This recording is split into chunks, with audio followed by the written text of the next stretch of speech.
हरि नाम यही, हरि ध्यान यही, हरि नाम यही, हरि ध्यान यही, हरि नाम यही, हरि ध्यान यही, हरि नाम यही। जग के मंगल की आरती, पापियों को पाप से है तारती। भागवत भगवान की है आरती, पापियों को आइए ना, है तारती। मीठी मीठी ताली सेवा करनी है जी।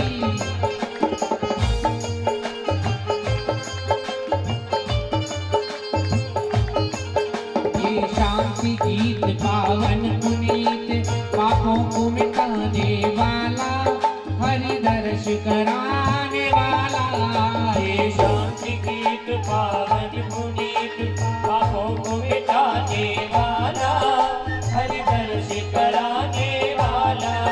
ये सुख करनी, ये दुख हरणी, ये सुख करनी, ये दुख हरणी, ये सुख करनी, ये दुख हरणी, ये दुख करनी, ये दुख हरणी।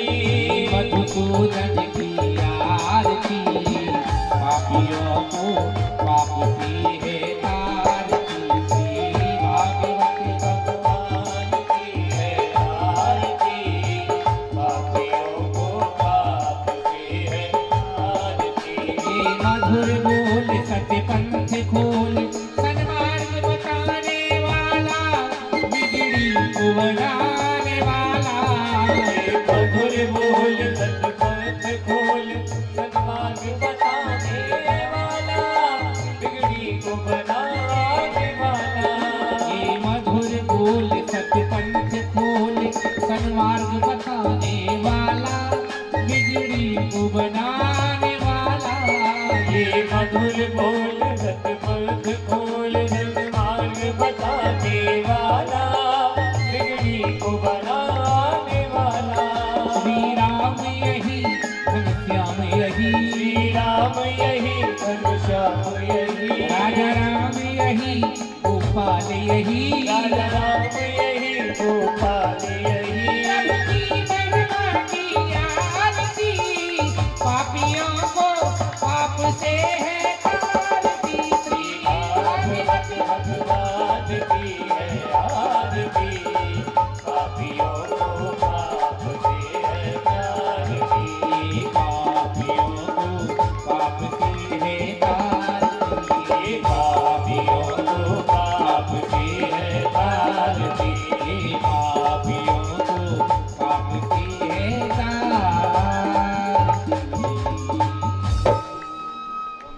शांतिरंतरिक्षगुं शांतिः पृथिवी शांतिरापः शांतिरोषधयः शांतिः वनस्पतयः शान्तिर्विश्वे देवाः शान्तिर्ब्रह्म शान्तिः सर्वगुं शान्तिः शान्तिरेव शान्तिः सामा शान्तिरेधि यतो यतः। ॐ नानासुगन्धपुष्पाणि यथा कालोद्भवानि च पुष्पाञ्जलिर्मया दत्ता गृहाण परमेश्वरः। मन्त्रपुष्पाञ्जलिं समर्पयामि। सभी अपना अपना स्थान ग्रहण करें। विराजमान।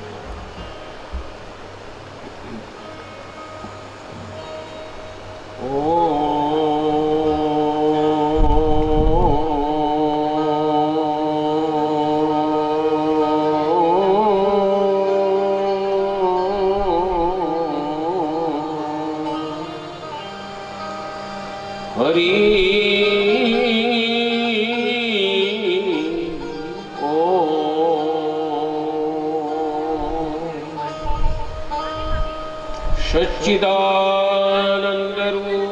सच्चिदानंदरूपाय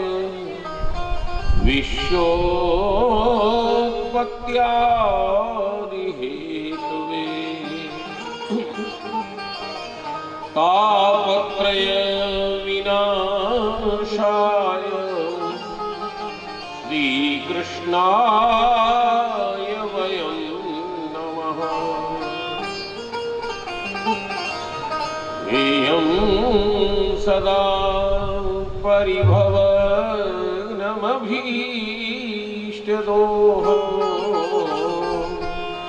तीर्थास्पदम् शिव विरञ्चनुतं शरण्यम् मृत्यार्तिहं प्रणतपाभवाधिपोतं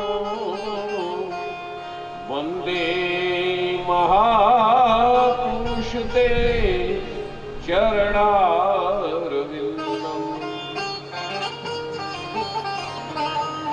अखण्डमण्डलाकारं व्याप्तं येन चरात्मकं तत्पदं दर्शितं येन तस्मै श्रीगुरुवे नमः।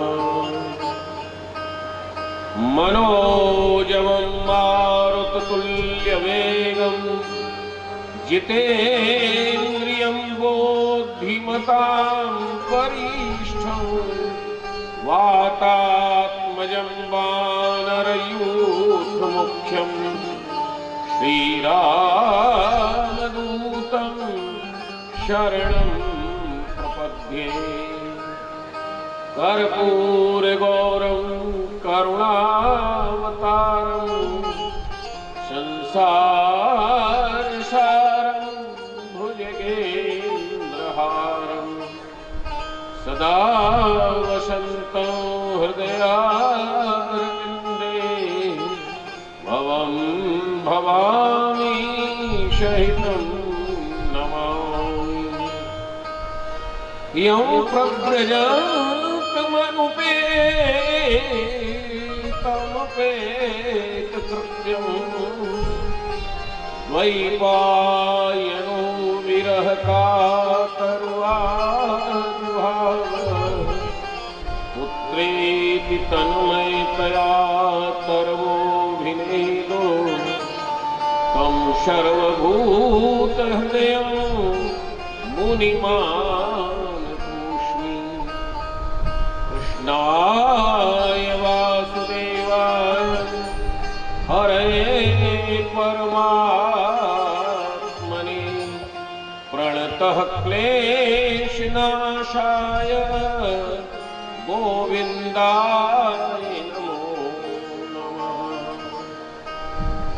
मेरी भवबाधा हरो श्री राधा नागर दोई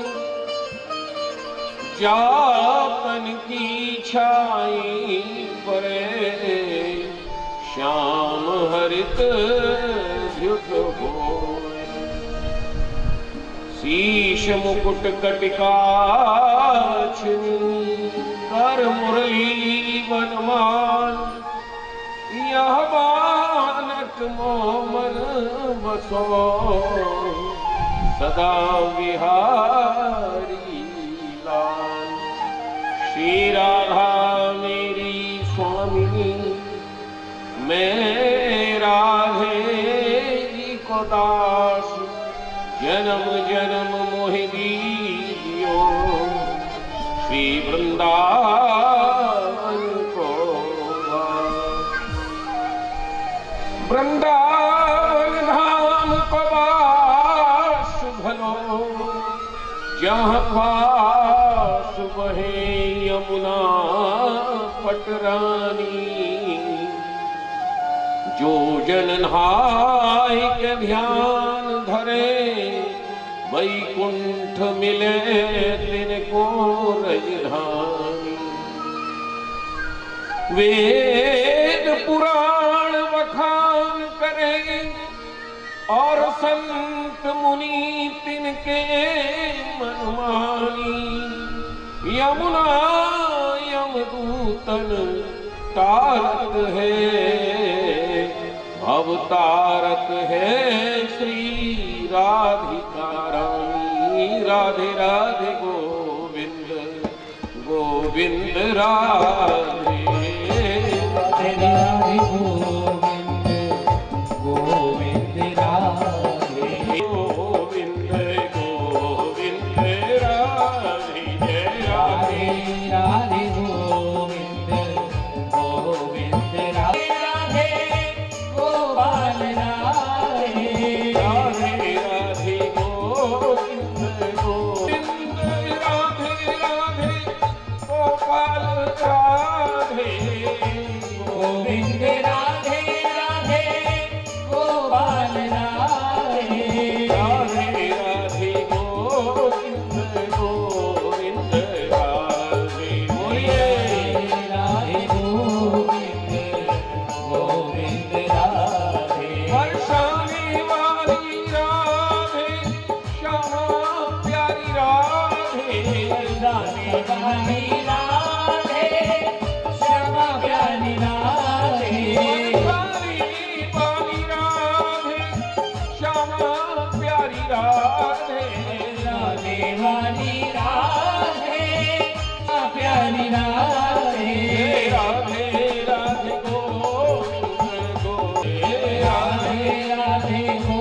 राधे जय राधे राधे गोविंद गोविंद राधे राधे गोविंद गोविंद राधे राधे गोविंद राधे राधे राधे गोविंद गोविंद राधे जय राधे राधे गोविंद गोविंद राधे जय राधे राधे गोविंद गोविंद राधे जय राधे राधे गोविंद गोविंद राधे जय राधे राधे गोविंद गोविंद राधे जय राधे राधे गोविंद गोविंद राधे जय राधे राधे गोविंद गोविंद राधे जय राधे राधे गोविंद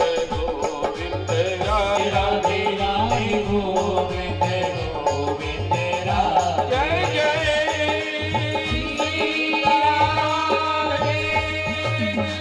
जय जय श्री राधे श्याम।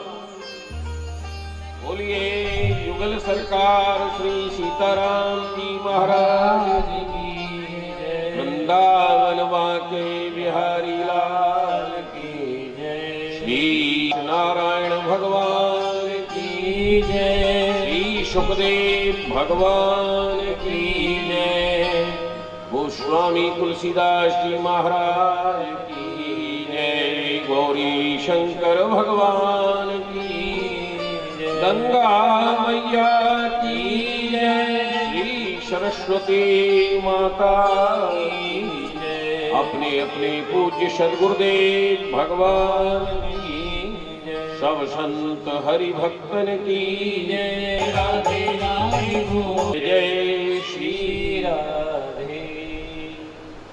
कल के कथा प्रसंग में परीक्षित को श्राप लगा 7 दिन में तुम्हारी मृत्यु तक्षक के डसने से। अनेक ऋषि मुनियों को बुलाकर के परीक्षित ने पूछा कि 7 दिन में मुक्ति कैसे मिलेगी। श्री राधे श्याम। बोलिए युगल सरकार श्री सीताराम जी महाराज की जय वृंदावन वाके बिहारी लाल की जय श्री व्यास नारायण भगवान की जय श्री सुखदेव भगवान। तो 7 दिन में संपूर्ण तीर्थ यात्रा संभव नहीं। अनेक अनेक उपाय ऋषियों ने बतलाए। यही प्रश्न जब मुनि सुखदेव जी आकर के विराजमान हो गए तो परीक्षित सुखदेव जी से पूछता है अथा प्रक्षामि संसिद्धि योगिनां परमं गुरुस्य यत्कार्य म्रियमाणस्य सर्वदा। आपको मैंने अपना गुरु बनाया है पर आप मेरे ही गुरु नहीं। यो जप्यम यत् कर्तव्यम नभि प्रभो स्मर्तव्यम भजनीयम वा ब्रूहि। से एक प्रश्न कर रहा हूं कि जिसकी मृत्यु निकट उसे किसका भजन करना चाहिए, किसका चिंतन करना चाहिए, क्या स्मरण करना चाहिए, ये आप हमें बताएं। बता दे मोक्ष का मार्ग गुरु अब शरण में तेरी। बता दे मोक्ष का मार्ग गुरु अब शरण में तेरी।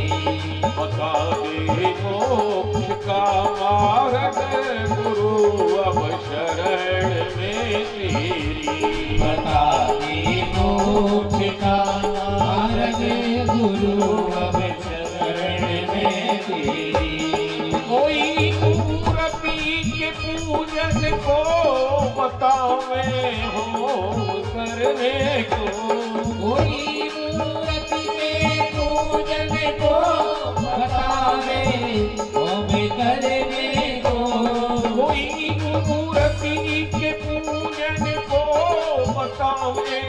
होम करने को, कोई मूर्ति के पूजन को बतावे होम करने को, कोई तीरथ के दर्शन को फिरा के है सदा फेरी, कोई तीरथ के दर्शन को फिराती है सदा फेरी, कोई तीरथ के दर्शन को फिरा के है सदा फेरी, कोई तीरथ के दर्शन को फिराते हैं सदा फेरी, बतावे मोक्ष का मार्ग गुरु अब शरण में तेरी, बतावे मोक्ष का मार्ग गुरु अब शरण में तेरी,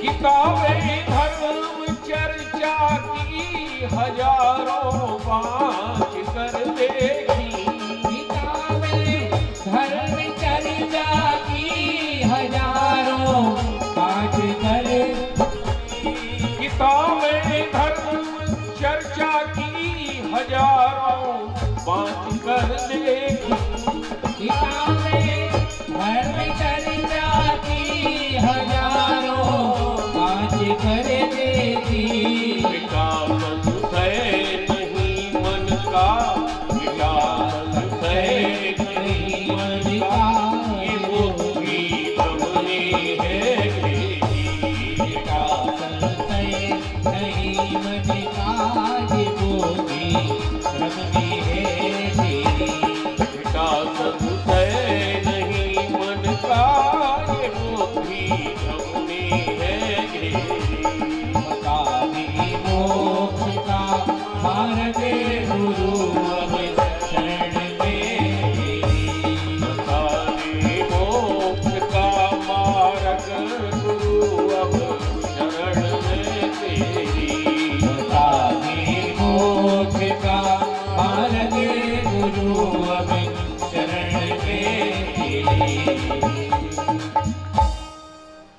आप मुझे बताइए कि जिसकी मृत्यु निकट हो उसे मुक्ति के लिए क्या करना चाहिए। शिक्षा गुरु 100 हो सकते हैं, हम किसी से भी शिक्षा लें, जिस प्रकार की शिक्षा मिलेगी वो गुरु है, परंतु दीक्षा गुरु दीयते ज्ञानम क्षीयते पाप नाशनम, जो हमें ज्ञान दे करके पाप का नाश करे, वो माने अंधकार और रू नाम प्रकाश, जो हमें अंधकार से प्रकाश की ओर ले जाए उसे गुरु कहते हैं। और दीक्षा गुरु जैसे स्त्री के लिए जन्म जन्मांतर तक एक ही पति होता है, इसी प्रकार गुरु जन्मनि जन्मनि कई जन्म जन्मांतर से एक ही गुरु होता है। और जब तक शिष्य का उद्धार नहीं हो जाता है तब तक गुरु को बार बार जन्म लेकर आना पड़ता है। रामचरितमानस में लिखा है, हरहि शिष्य धन शोक न हरई, हरहि शिष्य धन शोक न हरई, हरहि शिष्य धन शोक न हरई, हरहि शिष्य धन शोक न हरई, तो गुरु घोर नरक मह परई, घोर घोर नरक मह परई। जो गुरु शिष्य से धन तो इकट्ठा कर ले पर उसके उद्धार का काम न करे, उस गुरु को नरक में जाना पड़ता है। और जब तक शिष्य का उद्धार नहीं होगा गुरु को बार बार आना पड़ेगा। एक बार भगवान राम जी और वशिष्ठ जी रथ में बैठकर राजमार्ग से जा रहे थे। मार्ग के किनारे गड्ढे में एक कुत्ता पड़ा था। उसके शरीर में हजारों कीड़े लग रहे थे। तो राम जी ने गुरु महाराज वशिष्ठ जी से पूछा कि इस कुत्ते ने क्या पाप किया है जो इसके शरीर में ये इतने कीड़े लग रहे थे। वशिष्ठ जी बोले, श्री राम, ये पूर्व जन्म का गुरु है। इसने शिष्यों से धन तो इकट्ठा किया पर उनके उद्धार का काम नहीं किया। तो अब ये कुत्ता बना है और ये जितने कीड़े हैं ये सब इसके शिष्य। जैसे इसने धन इकट्ठा किया ऐसे कीड़े इसका खून नोचे। इसलिए गुरु का दायित्व है कि शिष्य को केवल धन प्राप्ति का मार्ग न बतलाए, शिष्य के उद्धार का काम करना चाहिए। आज गुरु और चेला दोनों एक से हो गए। गुरु देखता है कि शिष्य ने कितने का लिफाफा चढ़ाया, और चेला कभी गुरु जी से नहीं पूछेगा कि महाराज भगवान कैसे मिलेंगे या हमारी मुक्ति कैसे होगी। चेला सीधा पूछेगा कि हमारा कारोबार कैसे चले, और इसीलिए कल्याण नहीं होता है। पर परीक्षित ने ये नहीं कहा कि मेरा राज्य कैसे बढ़ेगा। परीक्षित का सीधा प्रश्न था कि जिसकी मृत्यु निकट हो उसे क्या करना चाहिए, क्या भजन करे, क्या सुने। तो सुखदेव जी ने सबसे पहले परीक्षित को धन्यवाद दिया। वरीयानेश ते प्रश्न, वरीयानेश ते प्रश्न कृतो लोकहितं नृपः आत्मवित् सम्मतं पुंसा श्रोतव्यादिषु यः परः। ये तेरा प्रश्न केवल तेरा कल्याण नहीं करेगा राजा, तेने ऐसा प्रश्न किया है कि ये अनेक लोगों का आत्म कल्याण करेगा। एक प्रश्न होता है अपने लिए और एक प्रश्न होता है कि संसार का कल्याण। हम अपना घर बनाए वो केवल अपने लिए है, और यदि हम कोई सार्वजनिक वस्तु बनाते हैं तो वो संसार के कल्याण के लिए। उसकी सराहना संतजन करते हैं। सुखदेव जी कहते हैं कि इस प्रश्न के उत्तर से हजारों करोड़ों लोगों का कल्याण होगा। तेने पूछा है कि जिसकी मृत्यु निकट हो उसकी मुक्ति का उपाय क्या। तेरे पास तो 7 दिन है राजा। हमारे यहाँ मुक्ति 2 घड़ी में, 2 घड़ी ज्योतिष शास्त्र के अनुसार 24 मिनट की एक घड़ी होती है। 2 घड़ी माने 48 मिनट। 48 मिनट में मुक्ति हुई है, उपाय नहीं, मुक्ति हुई है। भगवान राम जी के एक पूर्वज राजा थे खडवांग। देवताओं के साथ दैत्यों से युद्ध करने गए। बहुत समय युद्ध करते रहे। अंत में महाराज खटवांग के कारण देवताओं की विजय हो गई। तो देवताओं ने कहा, महाराज आपने हमारी सहायता की, हम आपको कुछ देना चाहते हैं, आपकी जो इच्छा हो वरदान मांग लो, पर एक समस्या है। क्या? बोले अब आपकी आयु में 2 घड़ी शेष है, केवल आपकी आयु 48 मिनट की। खडवांग बोले सबसे कीमती वस्तु दे दी, अब हमें कुछ नहीं चाहिए। हम कब मरेंगे ये बताने वाला कोई मिल जाए तो हर व्यक्ति की मुक्ति हो जाए। 2 घड़ी भी ज्यादा है, 2 सेकंड में मुक्ति होती है। मृत्यु और भगवत नाम के बीच में कोई तीसरा न आए तो मुक्ति हो जाती है। इसीलिए पहले जब किसी व्यक्ति की मृत्यु होती थी तो लोग उसके मुंह में गंगा जल डालते थे, उसके कान पर गीता पाठ सुनाते थे, उसको भगवत नाम सुनाते थे। आज हम उन सब परपाटियों को भूल गए। और एक सबसे बड़ी बात हम करने लगे हैं कि जब हमको ये पता है कि ये मरने वाला है, तब भी हम लोगों को दिखाने के लिए उसे बड़े से बड़े हॉस्पिटल में ले जाते हैं।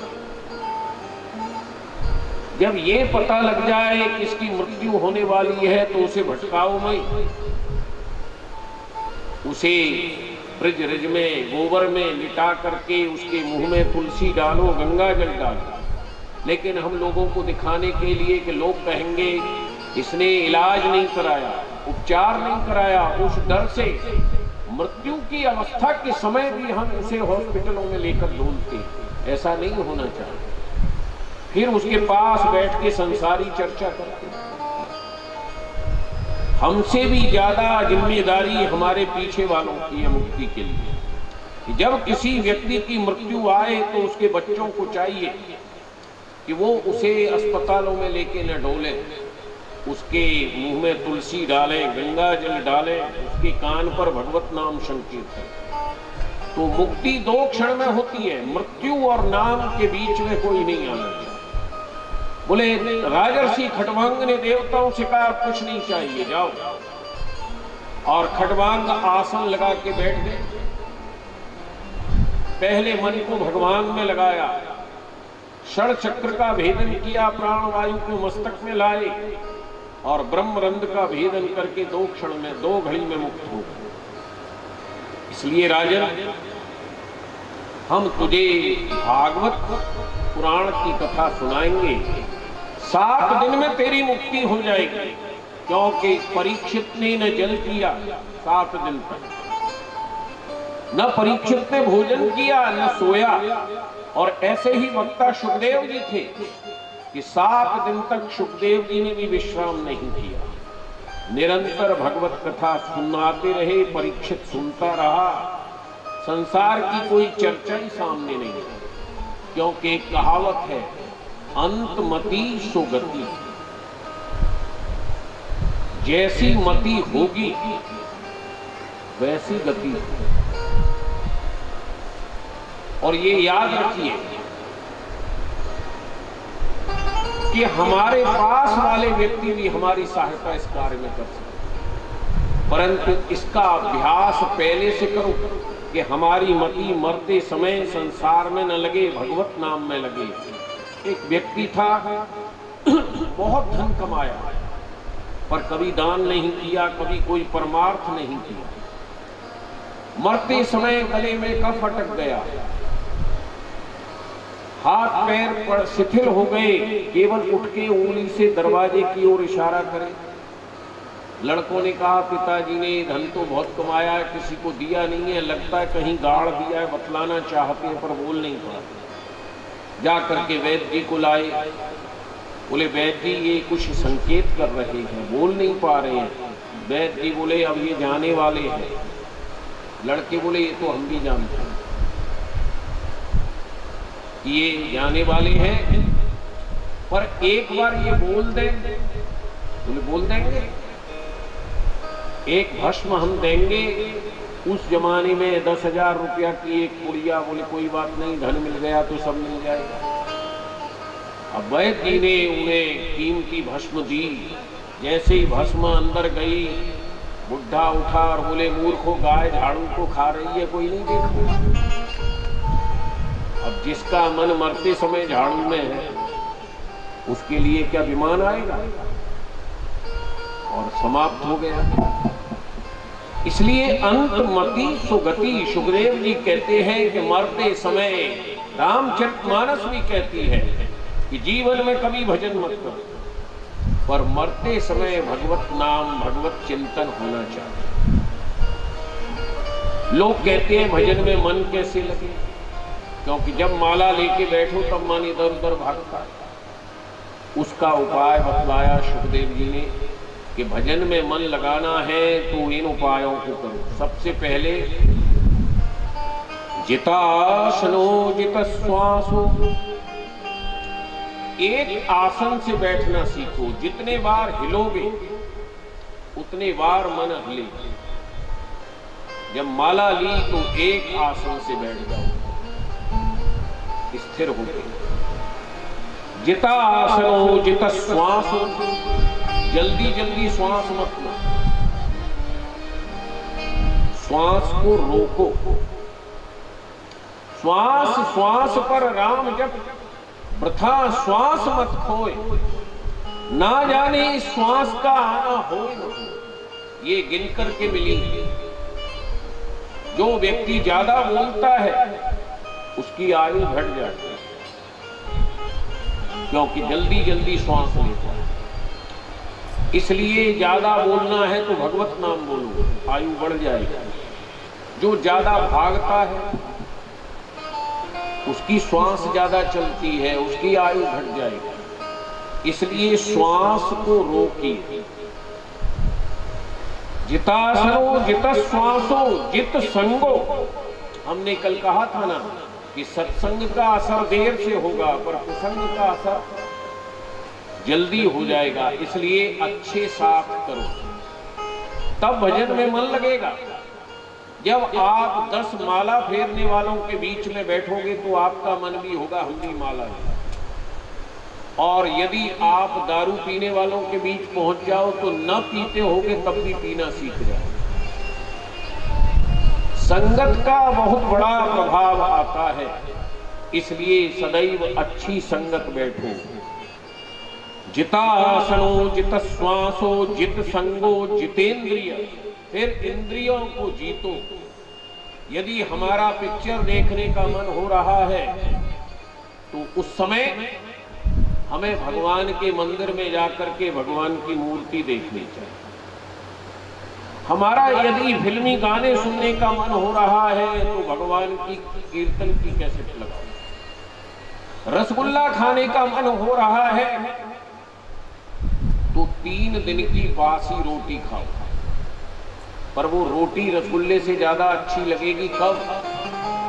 एक राजा था, उसकी माता बोली बेटा कुछ दिन बाद तेरा राज्य छिन जाएगा और तू साधु बन जाना, और साधु बन के 3 काम करना। क्या?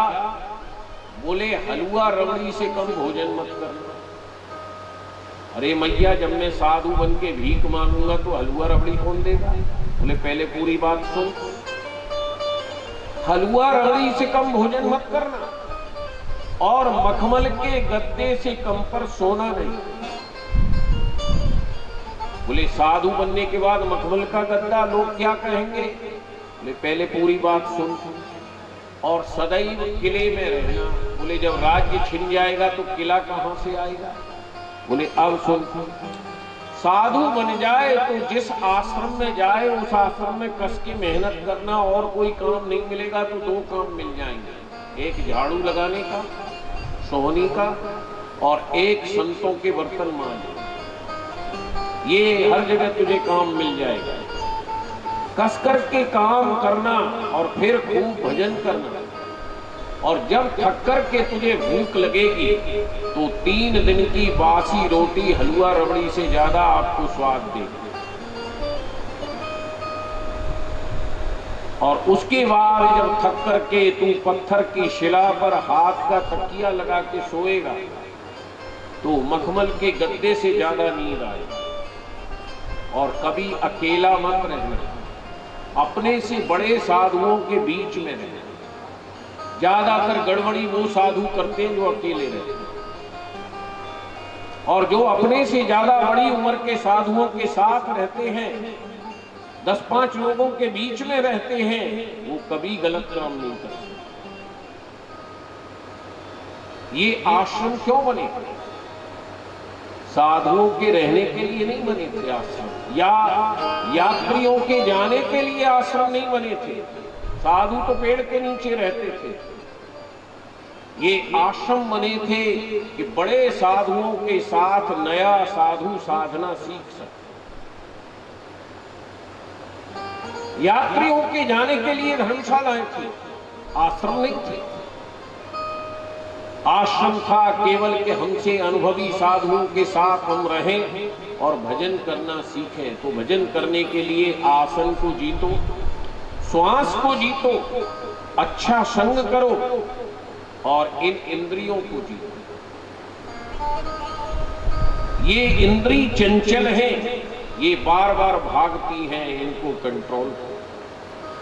कृष्ण गोविंद गोपाल गाते चलो, कृष्ण गोविंद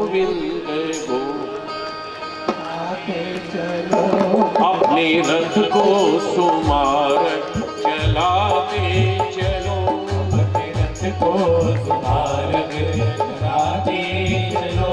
कृष्ण गोविंद गोपाल गाते चलो, कृष्ण गोविंद गोपाल गाते चलो।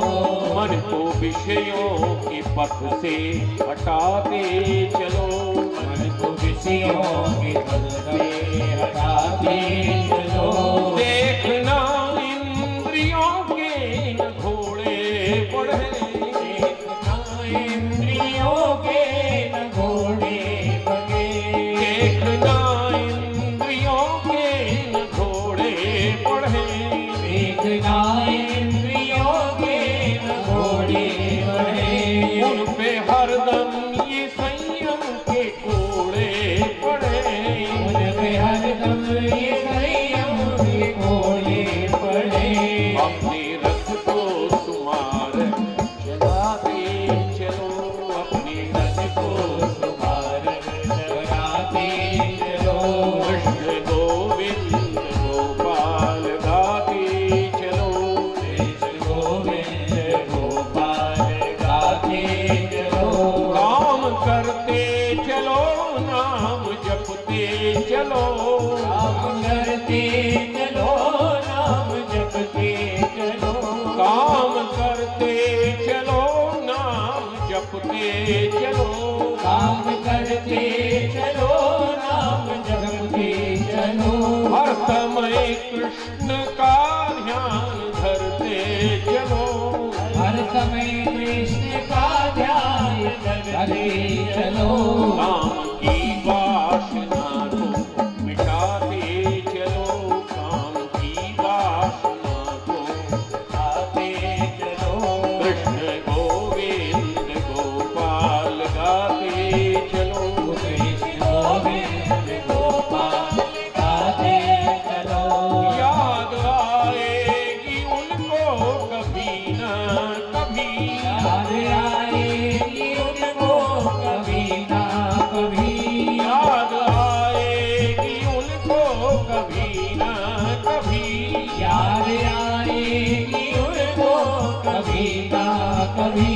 कृष्ण दर्शन भी देंगे कभी न कभी, कृष्ण दर्शन तो लेंगे कभी ना कभी। ऐसा विश्वास मन में जगाते चलो, ऐसा विश्वास मन में, जगाते चलो। ऐसा विश्वास मन में जगाते चलो, ऐसा विश्वास मन में जगाते चलो। कृष्ण गोविंद गोपाल गाते। जीव पाप कब करता है? जब ये सोच लेता है कि कोई भगवान नहीं, किसी को भगवान मिलते नहीं, ऐसा नहीं। और हम अपना काम छोड़ देंगे तो भजन करेंगे तो काम कैसे करेंगे? एक बात बतलाइए, एक व्यक्ति से हमने कहा भजन करूंगा, बोले यदि मैं व्यापार नहीं करूंगा तो मेरे परिवार को कौन पालेगा? हमने कहा जब तुम मां की गोद में थे तब तुमको और तुम्हारे परिवार को किसने पाला? बोले वो हमारी मां ने दूध पिला के पाला, हमको हमारी मां ने दूध पिला के पाला।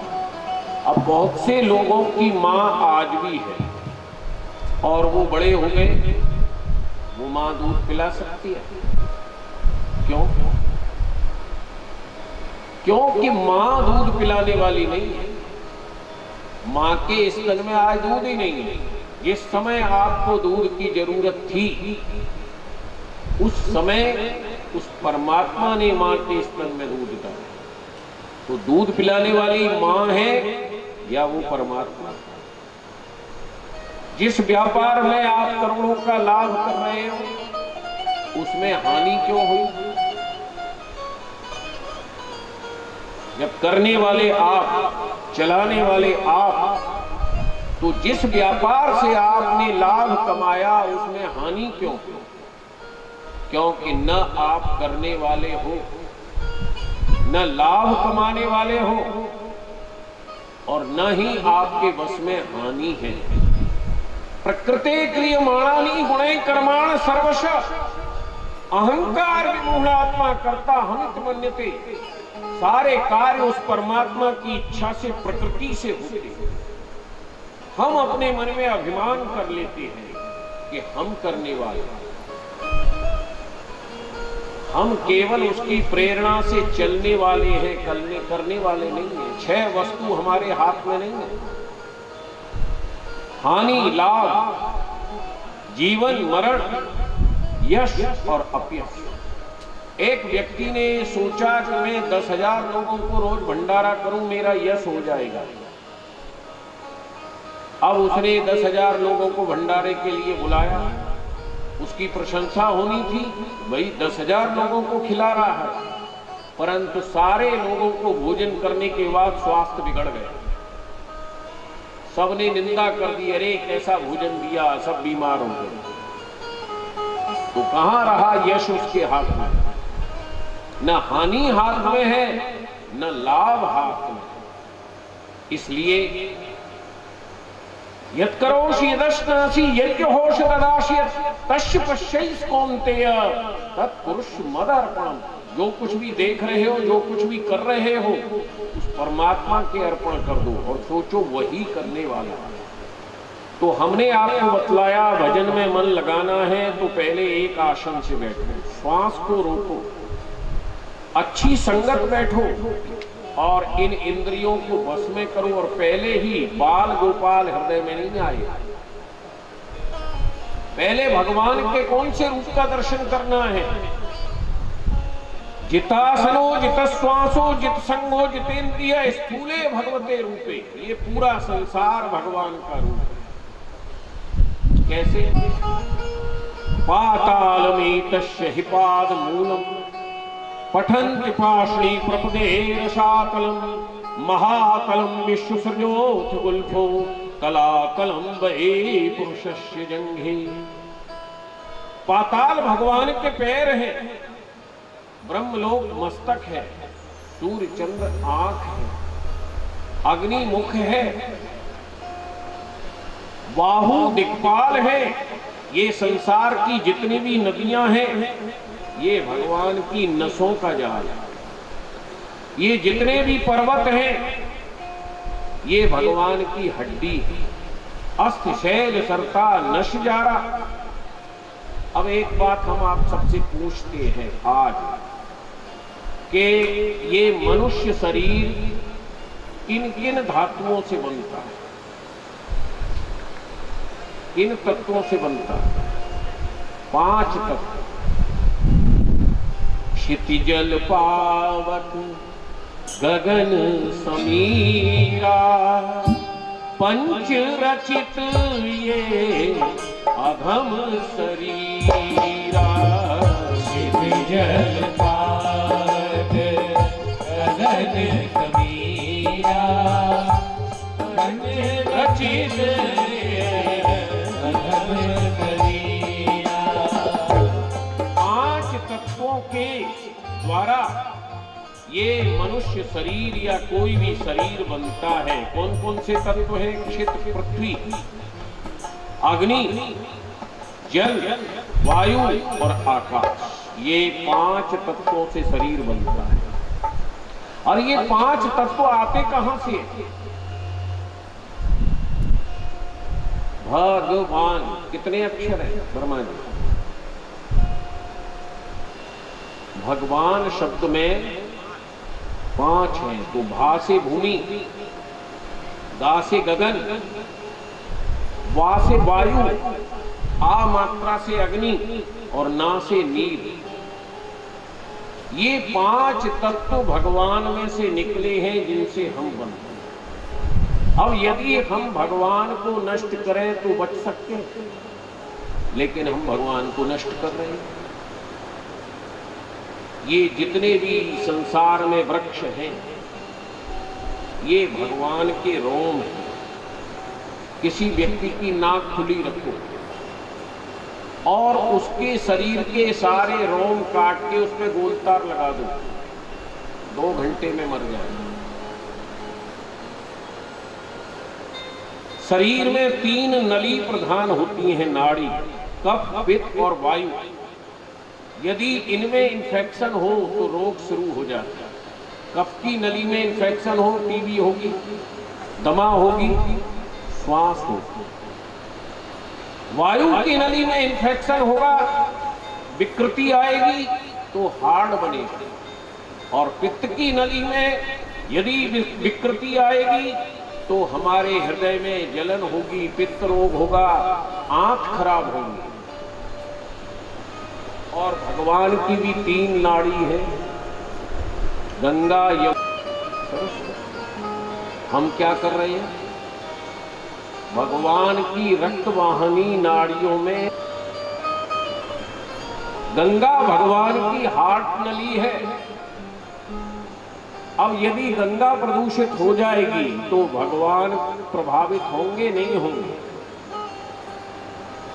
पहले एक पत्ता काटते थे, तोड़ते थे बिना कारण तो लोग कहते थे पाप लगेगा।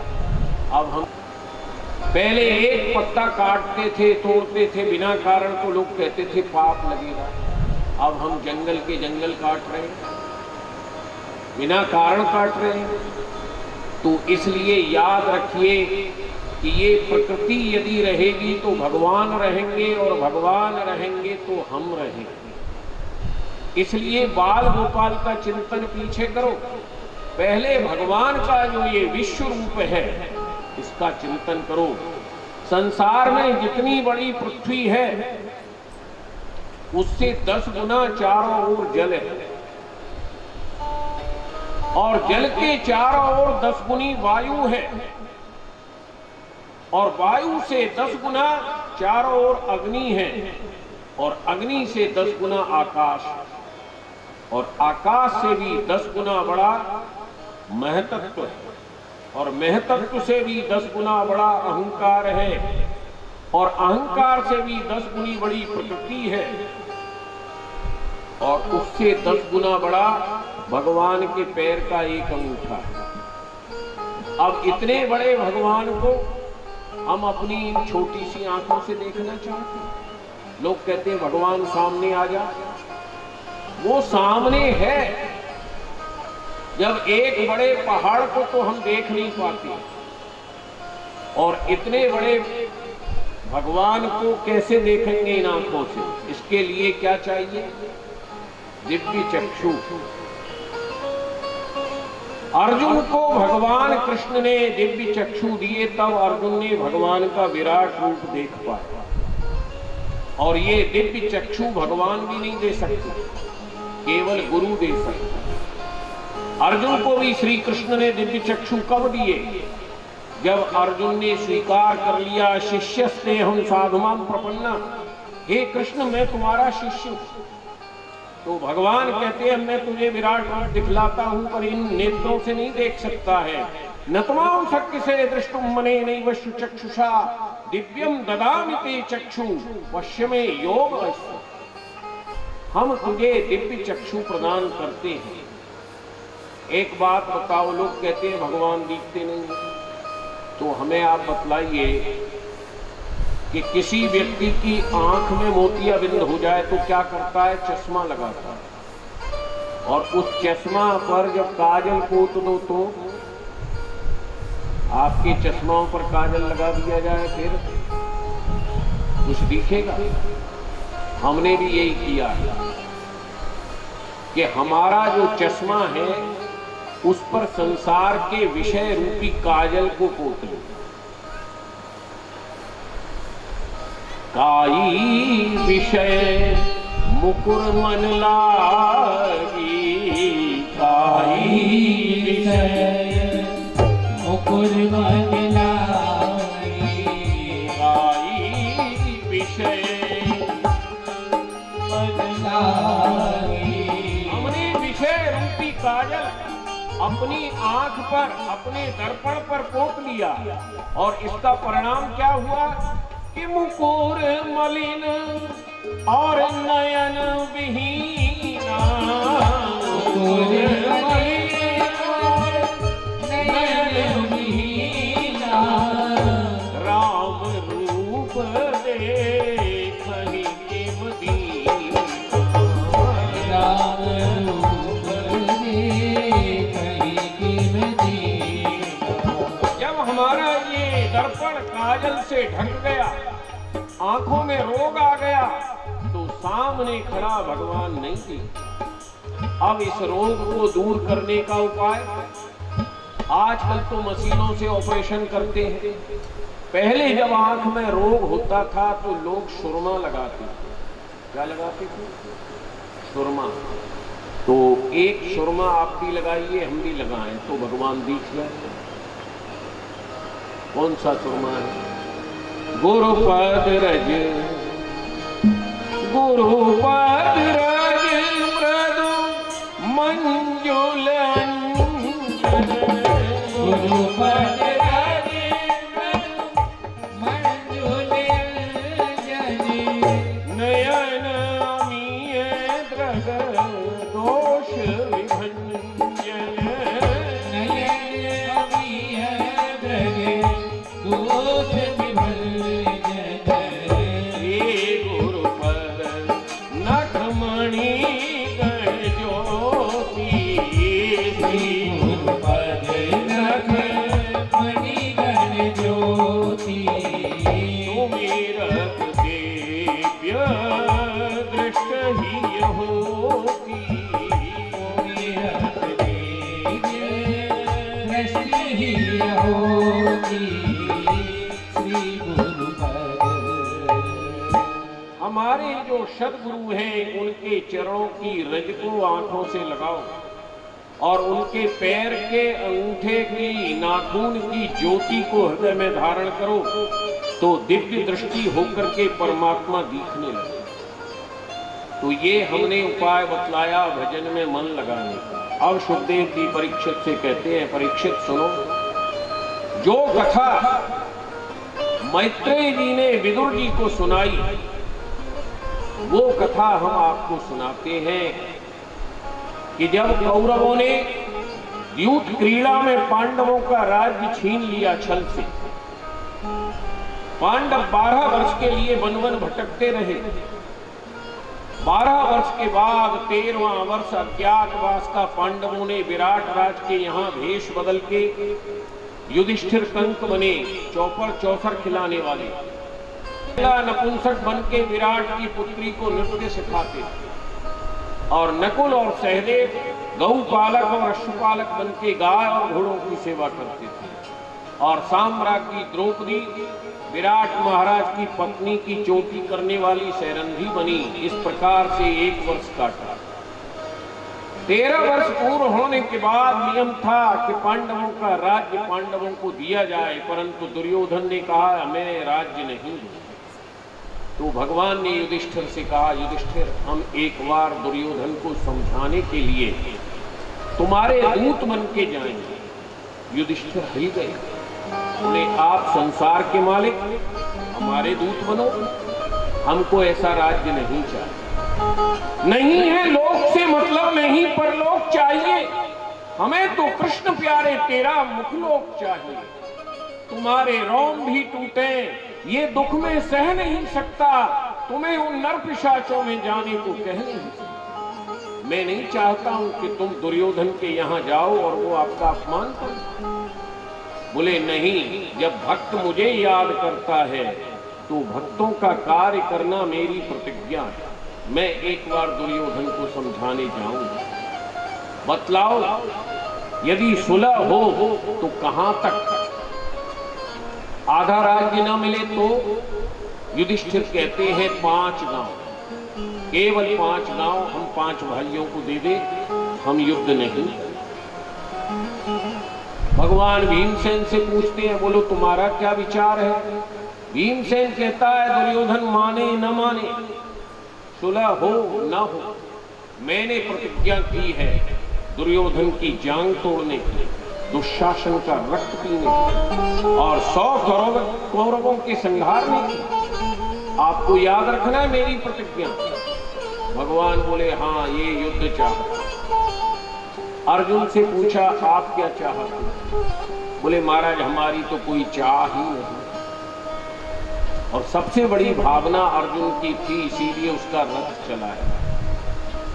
सौंपी है बागडोर अब तेरे ही हाथ प्यारे, ले जा जिधर जी चाहे तेरे ही हैं। कांटों में सुला दे, कांटों में सुला दे, या महलों में रख दे प्यारे, नंगा बना दे बिल्कुल या लाज रख दे। जोड़ा है रिश्ता प्रेम का, जोड़ा है रिश्ता प्रेम का, तुझ ही से शाम प्यारे, करना है जो तुझे कर मत पूछ कुछ।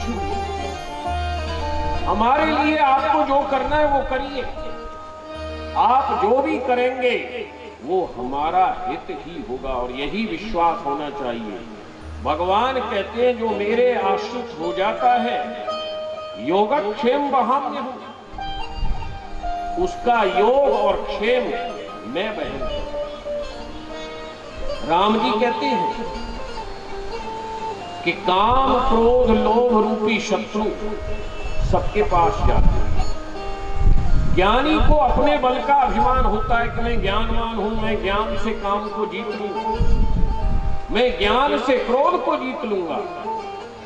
तो काम क्रोध उसे सताते हैं, और जो मेरे भक्त केवल मेरे आश्रित रहते हैं, करहूं सदा तिनकी रखवारी, करहूं सदा तिनकी रखवारी, करहूं सदा तिनकी रखवारी, करहूं सदा तिनकी रखवारी। एवं बालक राखे में सारी, जिस बालक राखे में सारी। एक बालक, माँ के 2 बच्चे, एक बड़ा जो पढ़ने लिखने में समर्थ है, ज्ञानवान है, माँ उस बालक से भी प्रेम करती है, पर उसका ध्यान नहीं रखती कि कहाँ जा रहा है, कहाँ आ रहा है। और एक छोटा सा बालक आग को पकड़ लेता है, सांप को पकड़ लेता है, कीड़े को मुंह में रख लेता है। उस बालक का ध्यान माँ एक एक पल रखती है। भगवान कहते हैं इसी प्रकार जो मेरे ऊपर आश्रित हो जाता है भक्त, मैं उसका एक एक क्षण का ध्यान रखता हूं, और जिसे अपने ज्ञान का अभिमान है मैं उसका उतना ध्यान नहीं। तो अर्जुन का जो भाव है वो छोटे बालक का है कि अच्छा करो तो बुरा करो। सहदेव से पूछा तुम क्या चाहते हो? बोले महाराज धर्मशास्त्र तो कहते हैं त्रिविर्वर्षई त्रिविर्मासई त्रिविर्पक्षई त्रिविर्दिनई अत्युत्कटई पाप पुण्यई रेहैव फलमश्नुते। भीषण पाप करने वाले को 3 वर्ष 3 माह 3 पक्ष 3 दिन में किए कर्म का फल अवश्य भोगना पड़ता। पर यहाँ 13 वर्ष बीत गए। दुर्योधन ने कम पाप किए, विष दिया भीमसेन को, विश्वासघात करके लाक्षागृह में अग्नि लगवाई, कन्या भगनी के समान भाइयों की पत्नी की भरी सभा में लाज उतारी, उसे क्या दंड मिला? तो क्या धर्मशास्त्र झूठे हैं? भगवान बोले नहीं, धर्मस्थ सूक्ष्म गति, धर्म की गति बड़ी धीमी है, धर्म के फल में देर है, अंधेर नहीं। एक न एक दिन पुण्य का फल और पाप का फल अवश्य मिलता है। अवश्यमेव भोक्तव्यम कर्मा कर्म शुभा शुभ। हमने अच्छा किया है तो उसका फल भी मिलेगा, और हमने बुरा किया है तो उसका फल भी मिलेगा। भगवान पांडवों से विदा लेके आगे गए तो द्रौपदी मिली। बोले द्रौपदी, हम कौरवों की सभा में जा रहे हैं और तुम्हारा बदला लेने के लिए बताओ तुम्हारा क्या विचार है। द्रौपदी कहती है आपको दिख नहीं रहा क्या? बोले मेरे ये केश 13 वर्ष से खुले। द्रौपदी ने जिस दिन दुशासन ने केश पकड़े, और एक बात आज आप सबको बता दें, श्रीमद् भागवत में और महाभारत में 2 स्त्रियों के केश पकड़े गए, काटे नहीं गए, पकड़े गए। उनके बदले में भगवान ने लाखों लोगों को मार दिया। एक द्रौपदी के केश दुशासन ने पकड़े, पूरे कौरव कुल का संहार, साथ में भारतवर्ष के राजा और उनकी सेनाओं का संहार, खाली केस पकड़ने के कारण। कंस ने मां देवकी के केस पकड़े, कंस के पूरी सेना पूरे कुलबा का संहार कर दिया। और आज हमारी माताएं स्वयं जाके नाई से कहती है काट दे। जिन केशों की लज्जा के लिए भगवान ने इतना बड़ा नरसंहार कर दिया, और हमारी माताएं और बालिकाएं नाई से कहती है काट। जानते हो आपके केशों में कितनी शक्ति छुपी? क्योंकि आपने कभी पढ़ा ही नहीं कि माता के केश में जो शक्ति है वो एक योगी के पास नहीं। इसलिए द्रौपदी कहती है महाराज देखो, ये 13 वर्ष से खुले हैं, हमने चोटी नहीं बांधी, इनको ध्यान रखो। जो जाते हो तो जाओ, इनको भी देख जाना, इनको भी देख जाना। जाते हो तो जाओ, इनको भी देख जाना, इनको भी देख जाना। कृष्णा के केश केशव, इनको न भूल जाना, इनको न भूल जाना। कृष्णा के केश केशव, इनको न भूल जाना, इनको न भूल जाना। मेरे केश तो वही है, कब से बंधे नहीं है। मेरे केश तो वही है, कब से बंधे नहीं है। मेरे केश तो वही है, कब से बंधे नहीं है। मेरे केश तो वही है, कब से बंधे नहीं है। ये द्रौपदी वही है, ये द्रौपदी वही है। इसको न भूल जाना। जो जाते हो तो जाओ, इनको भी देख जाना, इनको भी भूल जाना।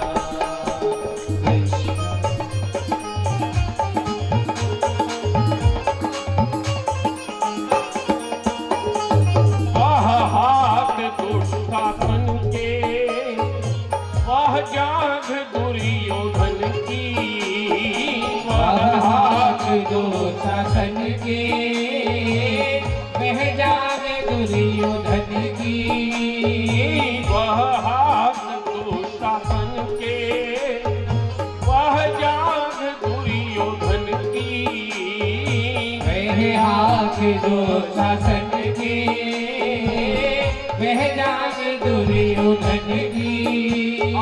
वह साड़ी मेरे तन की, वह साड़ी मेरे तन की। उसको न भूल जाना। जो जाते हो तो जाओ, इनको देख जाना, इनको देख जाना।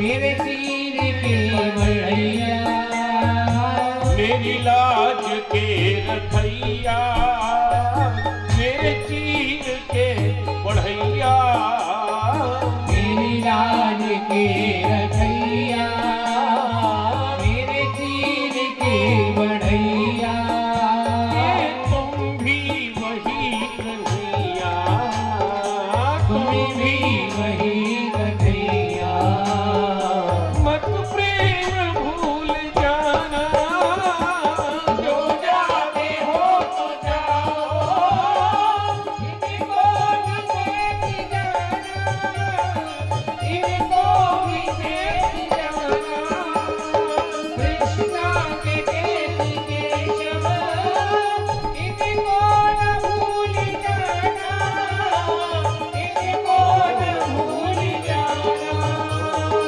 इनको न भूल जाना, इनको न भूल जाना। भगवान कहते हैं द्रौपदी याद है सब कुछ याद।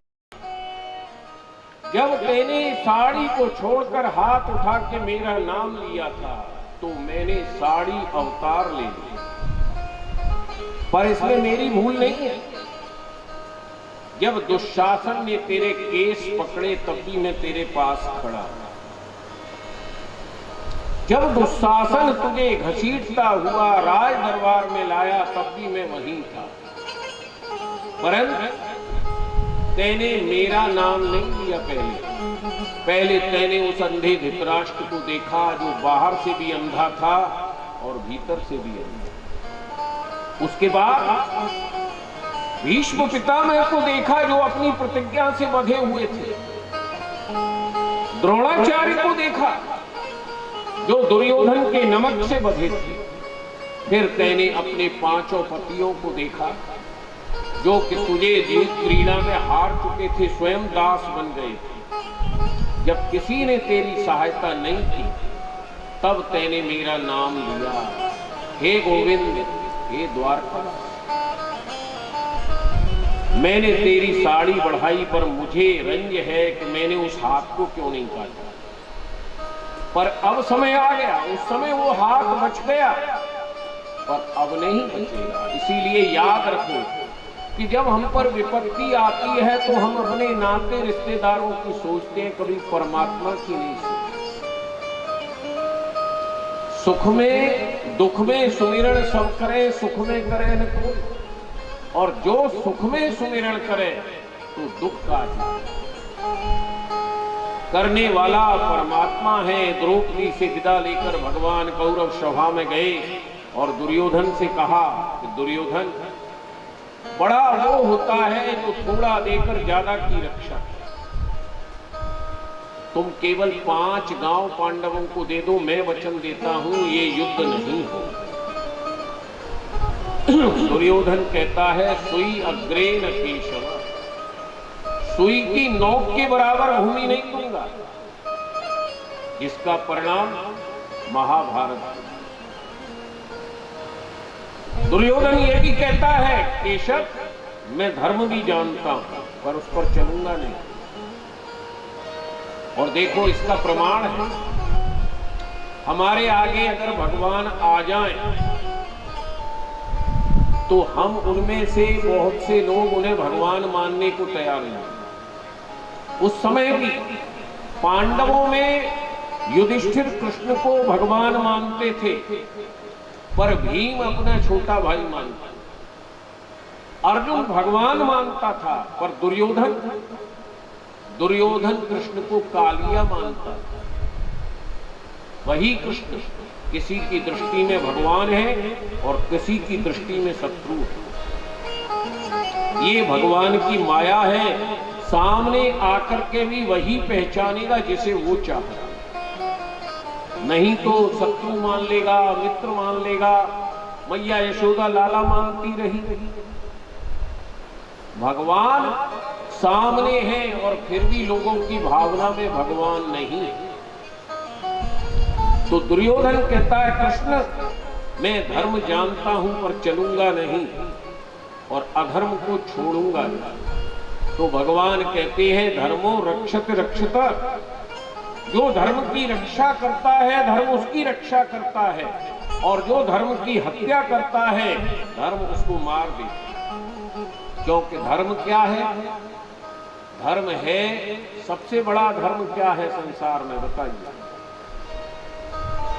धर्म न दूसर सत्य समाना, धर्म न दूसर सत्य समाना, धर्म न दूसर सत्य समाना, धर्म न दूसर सत्य समाना, आगम निगम पुराण आगम निगम पुराणे बखाना। सत्य के बराबर दूसरा कोई धर्म नहीं है। लिख तो देते हैं हम सत्यमेव जयते, लेकिन उसे मानते कितना? जबकि धर्म स्वयं ही भगवान का रूप है। रामो विग्रहवान धर्म, स्वयं भगवान धर्म है, दूसरा कोई धर्म नहीं। और सबसे बड़ा धर्म है सत्य। एक राजा ने घोषणा की कि जिसका धर्म सबसे बड़ा होगा मैं उसे गुरु बनाऊंगा।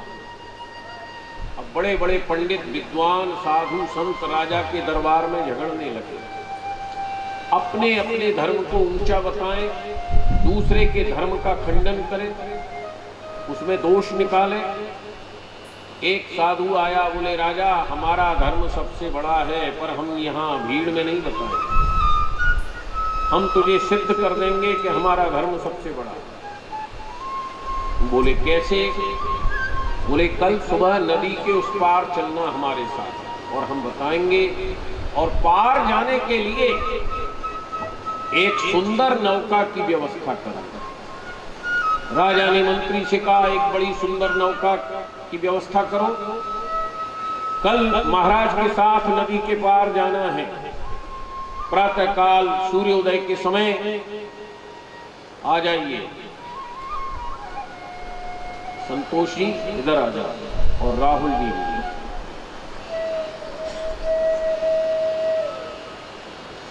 तो जब नदी किनारे पहुंचे तो राजा भी आ गया, संत भी पहुंच गए। जैसे ही नौका को देखा, संत बोले ये नौका ठीक नहीं है, इससे बढ़िया नौका मंगाओ।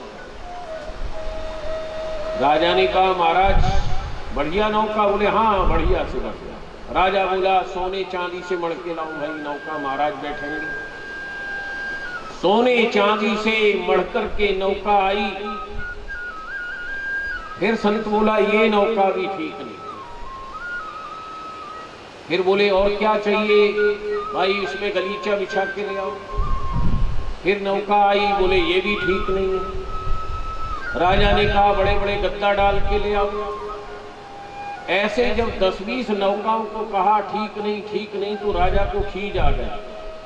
बोले महाराज ज्यादा बढ़िया नौका से क्या करना है, पार ही तो जाना है। जो नौका बीच में डुबाए नहीं, जिसमें छेद न हो, किसी भी एक नौका में बैठ के पार चलिए, पार ही तो जाना है। तो साधु बोले यही तो हम कह रहे हैं कि पार ही तो जाना है। सबसे बढ़िया धर्म का क्या मतलब? जिस धर्म में ढोंग न हो। किसी भी एक धर्म को मान ले और उस पर चल, और वो धर्म है सत्य। लोग कहते हैं हिंदुओं के धर्म में ढोंग है, नहीं, धर्म में कोई ढोंग नहीं। धर्म को मानने वाला ढोंगी हो सकता है, धर्म में कोई ढोंग नहीं है। हमारे में धर्म को मानने वाला कोई व्यक्ति अनुयायी ढोंगी हो सकता है, और हम उस अनुयायी ढोंगी के कारण धर्म को बदनाम कर देते हैं कि धर्म में ढोंग। याद रखिए, हमारे सामने यदि हमारे गुरु की, हमारे पति की, हमारे धर्म की, हमारे भगवान की कोई निंदा करे तो उसमें सम्मिलित मत रहो। उसकी जीभ खींच लो या कान में उंगली डाल के वहां से हट जाओ। जो अपने गुरु की निंदा सुनता है या करता है, अपने पति की निंदा सुनती है या करती हैं, अपने भगवान की निंदा करते हैं या सुनते हैं, उन्हें गौ हत्या के बराबर पाप लगता है। हमारे धर्म में, हमारे भगवान में कोई ढोंग नहीं है, मानने वाला ढोंगी हो सकता है। इसलिए धर्म न दूषर सत्य समाना, आगम निगम पुराण खाया। सत्य समाना, आगम निगम पुराण खाया। सबसे बड़ा धर्म है सत्य, और सत्य ही भगवान का रूप है। हम जितना सत्य से दूर हटेंगे उतना भगवान से दूर हो जाएंगे। दुर्योधन को भगवान कहते हैं अब तुझे अपने प्राण ही देने पड़ेंगे, और भगवान वहां से सीधा विदुर जी के घर जाते हैं। और दो बात और याद रखिए, कभी भगवान की परीक्षा मत लेना, अपनी परीक्षा दे देना। लोग झट से भगवान की परीक्षा लेने को तैयार हैं। यदि भगवान सच्चा है तो सामने है। अरे तुमने ऐसा क्या किया है जो सामने है? सती ने परीक्षा ली, क्या परिणाम हुआ? हम अपनी परीक्षा देते नहीं और भगवान की परीक्षा लेने को तैयार हैं। दूसरा, भगवान को कभी प्रतीक्षा मत करना। जिसको भगवान मिले हैं बिना प्रतीक्षा, जनकपुर वासियों को राम जी मिले कैसे? बोले धाए धाम काम सब त्यागी, और मन हो रंग निधि लूटन लाग। जिसने सुना राम जी लक्ष्मण जी जा रहे हैं तो ये नहीं सोचा कि पहले दुकान में ताला लगाऊं, पहले घर का काम कर लूं। जो जिस अवस्था में था उसी में दौड़ पड़ा तो राम जी मिल गए। इसी प्रकार ब्रज गोपियों ने जब मुरली में अपना नाम सुना तो ये नहीं सोचा कि हम पहले सज लें, श्रृंगार कर लें, घर का काम कर लें, तब महाराष्ट्र में जाएंगे। जिस अवस्था में थी उसी में दौड़ दो। तो यदि पता लगे कि भगवान ने बुलाया है तो उसी समय चल दो। अच्छा एक बात बतलाओ, भगवान बुलाएंगे अभी तो कौन कौन नहीं जाएगा? हाथ उठाओ। अगर भगवान बुलाएंगे तो कौन कौन नहीं जा सकता?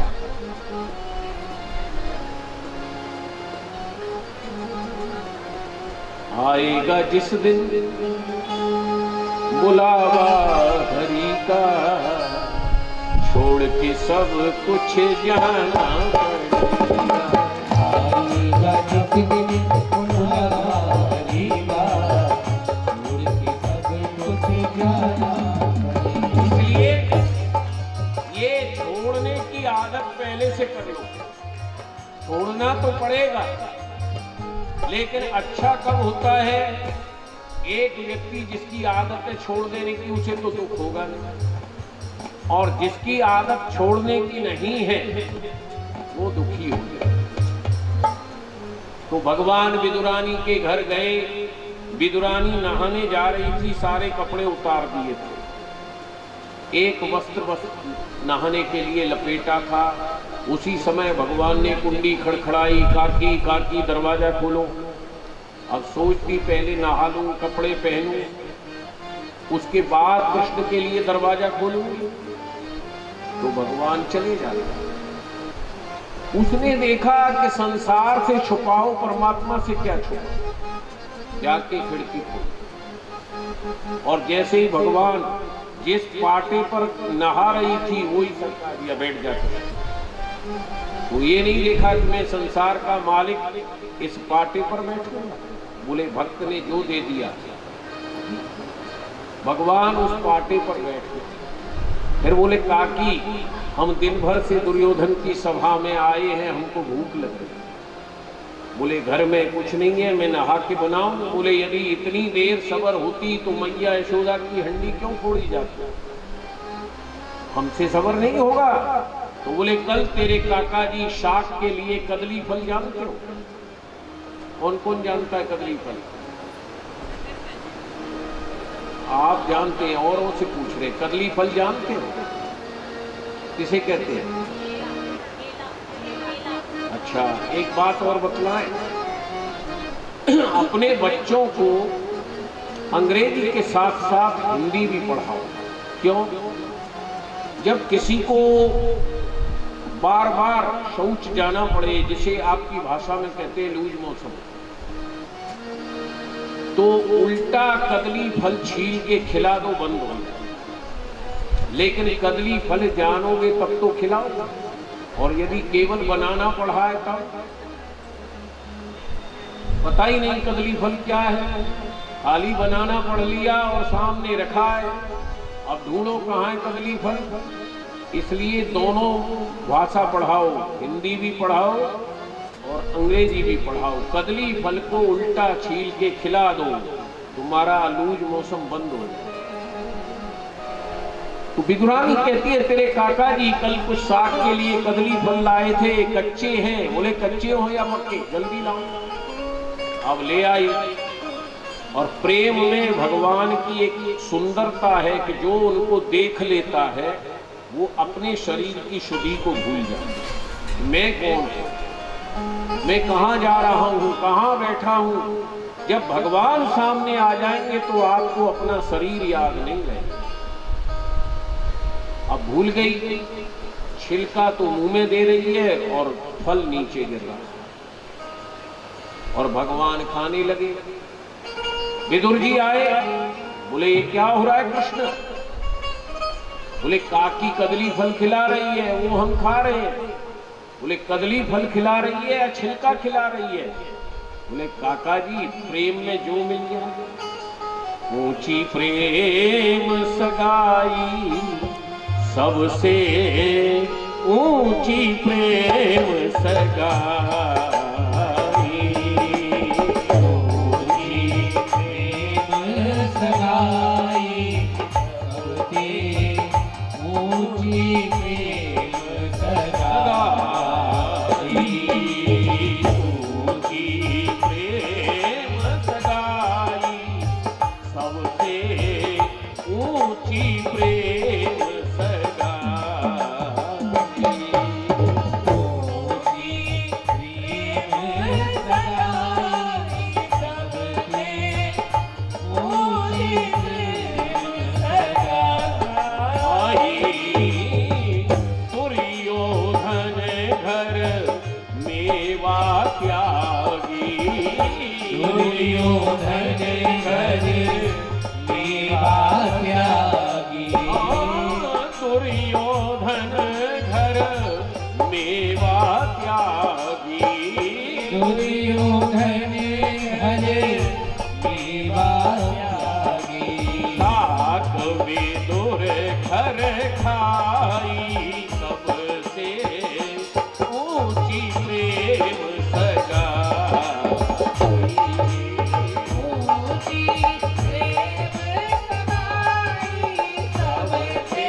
अरे तुमने वस्त्र भी नहीं पहने, तुम्हारी भावना को क्या हो गया? ये ज्ञान की बात। विदुरानी भक्ति में थी, विदुर जी को ज्ञान था। बोले कृष्ण हम तुम्हारे लिए मेवा लाए हैं, इसको खाओ। भगवान ने 2 दाने मेवा खाए और कहा काका जी एक बात बतलाए, आप मेवा लाए हैं पर जो स्वाद काकी के छिलकाओं में था वो आपकी मेवा में। 456 भोग राम जी के लगे। एक बाल्यकाल में मैया कौशल्या ने थाली में 56 भोग लगाया। एक जनकपुर में विवाह के बाद 56 भोग लगा। एक राज सिंहासन पर बैठने के बाद 56 भोग लगा। फिर जनकपुर गए तो 56 भोग लगा।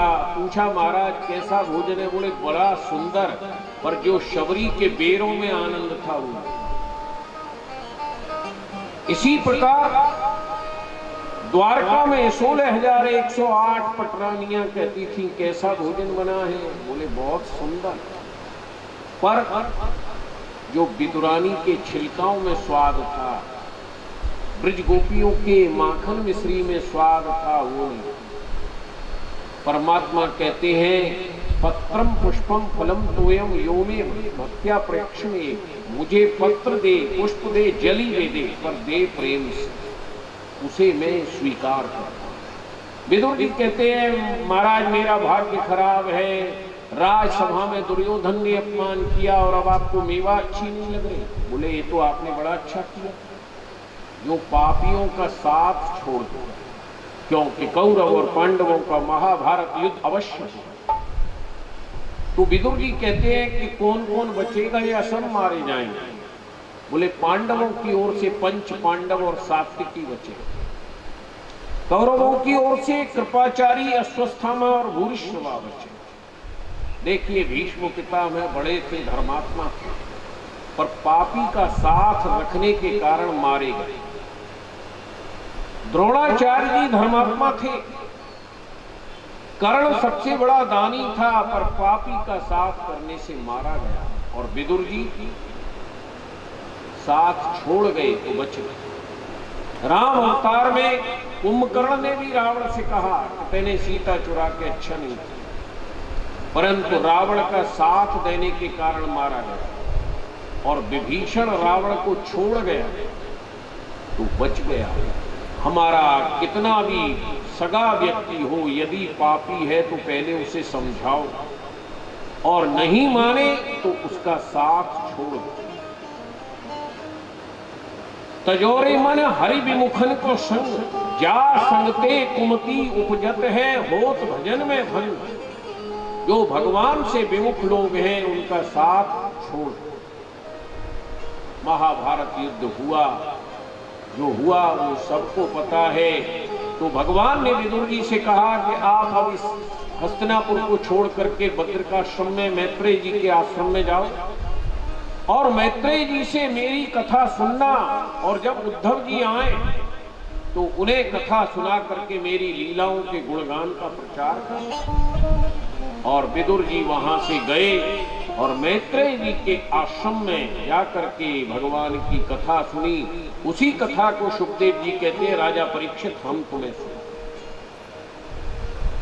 जब हमने कहा कि सारा संसार नष्ट हो जाता है तो चारों ओर अंधकार और जल रह जाता है, वो भी जल भी वायु में लीन हो जाता है, वायु अग्नि में लीन हो जाती है, अग्नि आकाश में लीन हो जाता है, आकाश महतत्व में लीन हो जाता है, महतत्व अहंकार में लीन हो जाता है, और परमात्मा में सारी प्रकृति लीन हो जाती है। जब सृष्टि प्रकट होती है तो नीर में से नारायण, जल प्रकट होता है, जल में से नारायण, नारायण की नाभि से कमल, कमल से ब्रह्मा पैदा होता है।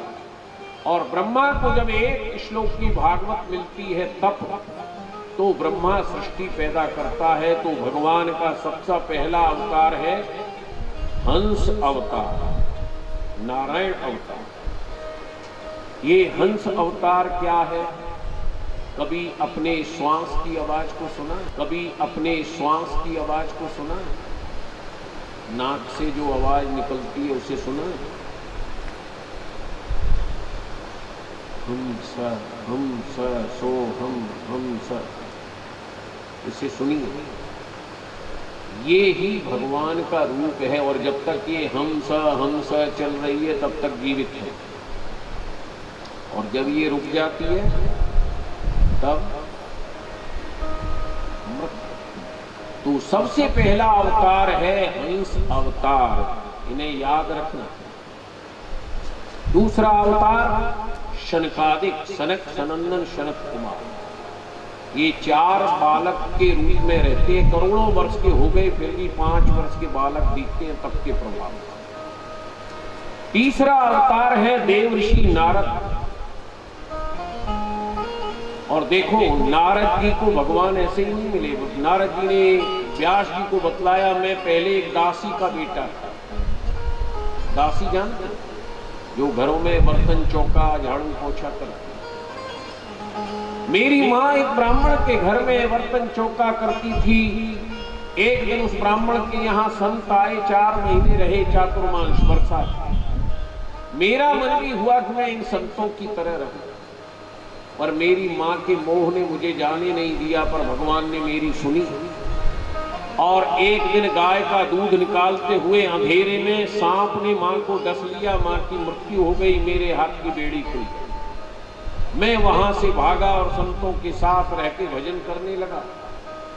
सर्दी में कंठ तक पानी में खड़े होकर भजन करता था, गर्मी में चारों ओर धूनी लगा करके भजन करता था, बरसात में वर्षा में खड़े होकर भजन करता था। एक हल्की सी झलक उस परमात्मा की दिखी, मैं व्याकुल हो गया कि ये दोबारा दिखी। फिर और घने जंगल में गया और ज्यादा भजन किया, पर दोबारा दर्शन नहीं। आकाशवाणी हुई कि इस जन्म में अब तुझे दर्शन नहीं मिलेगा, अगले जन्म में दर्शन मिलेगा। और हम क्या सोचते हैं कि हमने एक बार कहा नारायण, एक बार कहा राधे, एक बार कहा राम, ठाकुर आ गया तो सत्य, और नहीं आया तो झूठ। कबीरदास लिखते हैं, शीश दिए भी हर मिले तो भी सस्ता जान। यदि मस्तक देने के बाद भी भगवान मिल जाए तो समझ लो बहुत सस्ता सौदा। तो नारद जी कहते हैं, उसी समय प्रलय हुई, ब्रह्मा ने श्वास खींची, सारा संसार सिमट के ब्रह्मा की नासिका से ब्रह्मा के शरीर में समा गया और मैं भी चला गया। अनंत काल बाद जब ब्रह्मा की नींद खुली और ब्रह्मा ने सृष्टि उत्पन्न करने की सोची, तो मैं ब्रह्मा की गोद से नारद के रूप में प्रकट, तब मुझे भगवान का दर्शन मिला। तो तीसरा अवतार है देव ऋषि नारद, और चौथा अवतार वाराह भगवान। परीक्षित चौंक गया, भगवान शूकर बने। पृथ्वी की रक्षा के लिए और धर्म की रक्षा के लिए भगवान कुछ भी बन जाते हैं। देखो, 2 वस्तुओं की कीमत कभी नहीं घटेगी। एक पृथ्वी की, ये कौन है? पृथ्वी भगवान की पत्नी है। प्रातः काल जब पलंग से उठो तो समुद्र वसने देवी पर्वत स्तन मंडले, विष्णु पत्नी नमस्तुभ्यम पादो स्पर्श क्षमस्व में। समुद्र आपका वस्त्र है, पर्वत आपके स्तन है, आप विष्णु पत्नी हो, मैं आपके ऊपर अपना पैर रख रहा हूं, मुझे क्षमा करो। तो पृथ्वी की कीमत कभी कम नहीं होगी, और ये पृथ्वी कभी किसी के साथ गई नहीं। बड़े बड़े रावण कुंभकर्ण जैसे लोग आए, हिरण्यकश्यप हिरण्याक्ष, जो इस पृथ्वी को उठा करके रसातल में ले गए, उन्हें मारने वाले भगवान राम और कृष्ण आए। आज सब चले गए, पर ये पृथ्वी यही किसी के साथ नहीं गई। तो न तो पृथ्वी किसी के साथ जाती है और न पृथ्वी की कीमत कम होती है। और दूसरी पत्नी है ये सोना, हिरण्य वर्णाम हरणीम सुवर्ण रे सस्त्रया, इसमें लक्ष्मी का वास है और इसमें कलयुग का भी वास है। बोलो जय श्री कृष्ण।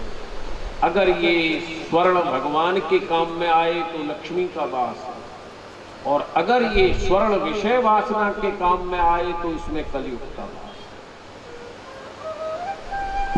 तो एक बार कश्यप जी की पत्नी ने भगवान कश्यप से कहा, मुझे संतान दीजिए सायंकाल के समय। 2 संध्या होती है दिन में, बताओ कब कब होती है? दिन में 2 संध्या काल होते हैं। एक प्रातः काल जब सूर्य उदय होता है, और एक सायंकाल जब सूर्य अस्त होता है। इन दोनों संध्याओं के समय कुछ भी नहीं करना चाहिए, केवल भगवत नाम जपना चाहिए। तो एक दिन सायंकाल की संध्या के समय कश्यप जी की 8 पत्नी, जिनमें से दिति और अदिति, दिति से दैत्य पैदा होते हैं और अदिति से देवता पैदा होते हैं। दिति ने कश्यप जी से सायंकाल के समय कहा, मुझे पुत्र दान दो। भगवान कश्यप बोले, ये संध्या काल का समय, इस समय भगवान शंकर अपने गणों के साथ आकाश में विचरण करते हैं, इस समय पुत्र दान लेना अच्छा नहीं है। परंतु स्त्री का हठ, भगवान कश्यप ने कहा, पुत्र होंगे दुष्ट होंगे अल्पायु, पुत्र दान दिया। दिति ने भगवान शंकर से क्षमा भी मांगी, परंतु दोनों दुष्ट पैदा हुए, हिरण्यकश्यप और हिरण्याक्ष। हिरण्याक्ष इस पृथ्वी को रसातल में ले गया, और उसकी रक्षा करने के लिए भगवान ने ब्रह्मा के नासिका में से एक छोटा सा शूकर का बालक प्रकट हुआ। देखते देखते पर्वत से भी विशाल हो गया, और रसातल में जाकर के अपनी नासिका के अग्रभाग पर पृथ्वी को उठा करके लाया, उसकी संज्ञा में स्थापित किया। हिरण्याक्ष ने देखा तो भगवान से युद्ध करने आया। जिस हिरण्याक्ष के डर से देवता थाली छोड़कर भाग जाते थे, सोते सोते भाग जाते थे, एक करतल चांटा मारा, हिरण्याक्ष को समाप्त। बोलिए बाराह भगवान की। ये भगवान का चौथा अवतार था। 5वां अवतार भगवान का हुआ महर्षि कर्दम जी और माता देवहूति के यहाँ कपिल के रूप में, जिन्होंने सांख्य शास्त्र का वर्णन किया।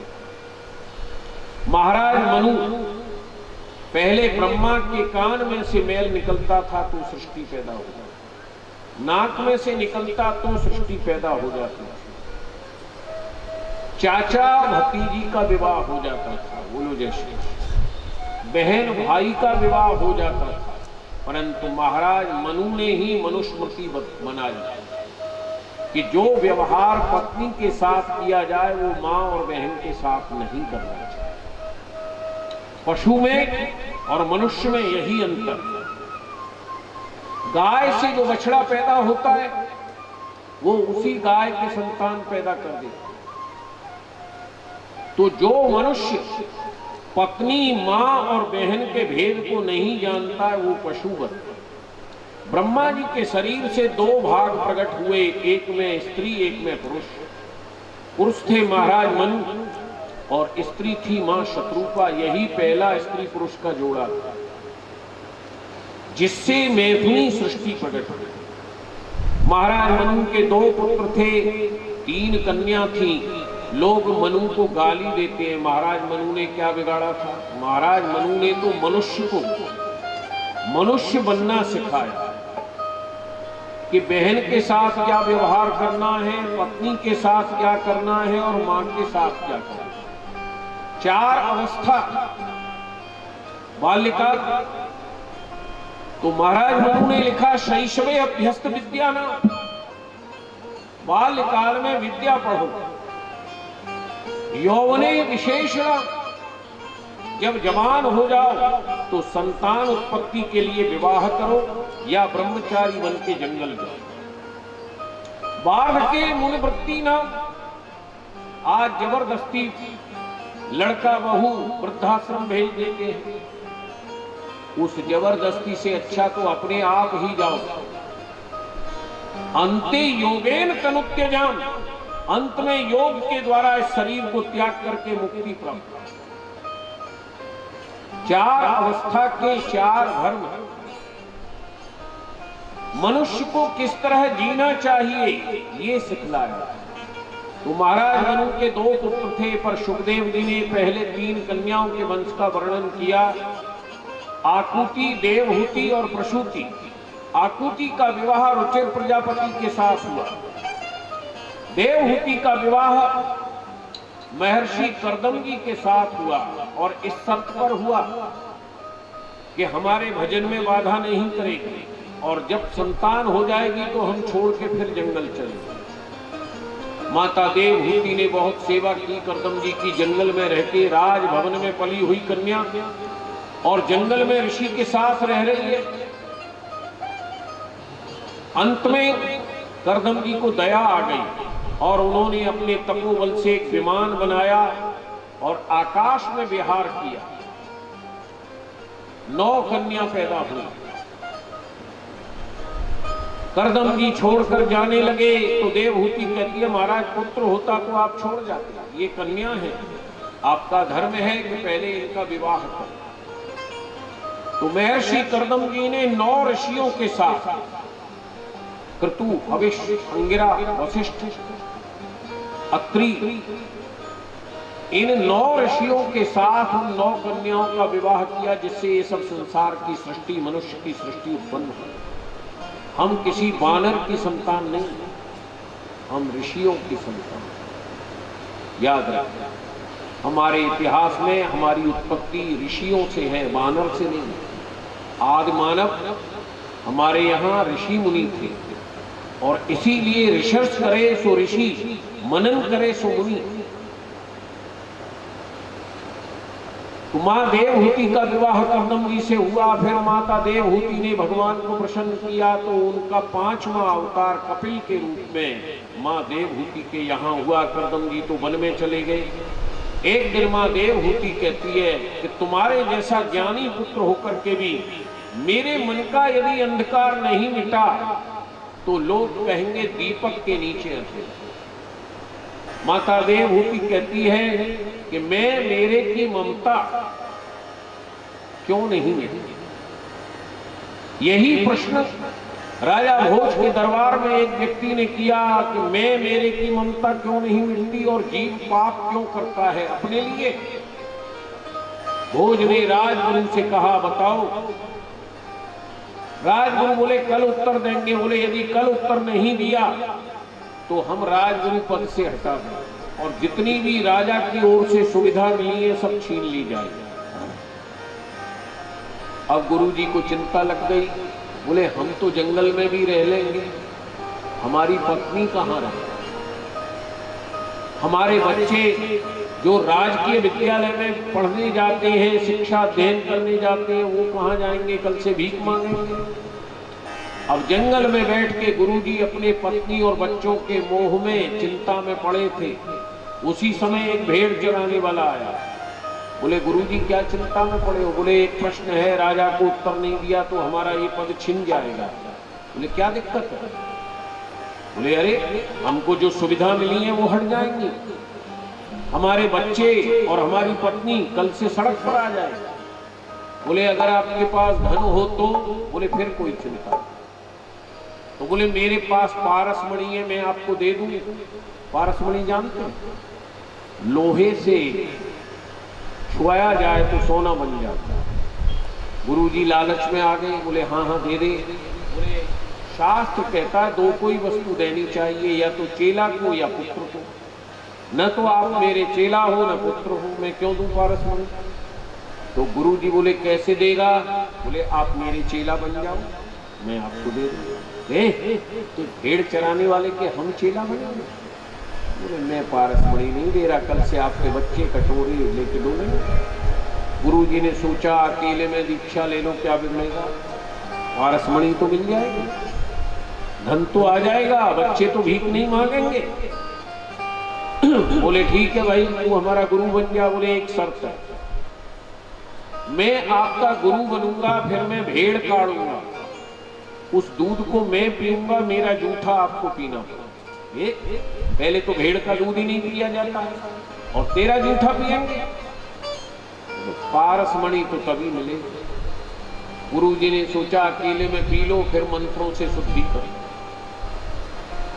बोले एक शर्त और है, आप मेरे चेला बनो, मैं भेड़ काटूंगा, उस दूध को मैं पीऊंगा, फिर मेरा ये कुत्ता पिएगा, तब आपको पीना। क्या पागल हो गया? बोले पागल तो आप हो रहे हैं, पारसमणि ऐसे ही मिल जाएगी। गुरुजी ने सोचा यदि पारसमणि नहीं मिली तो कल से स्त्री और बच्चों का क्या हाल होगा। गुरुजी बोले ठीक है। बोले एक शर्त और है, आप मेरे चेला बनो, मैं भेड़ काटूंगा, उस दूध को मैं पीऊंगा, फिर कुत्ता पिएगा, फिर उसमें विष्ठा मिलाएंगे। ये चरण इधर कर लीजिए, सीधे के बजाय कर लीजिए, रुक जाते पर उस साइड में या उस साइड। अंत में गुरुजी उसके लिए भी तैयार हो गए।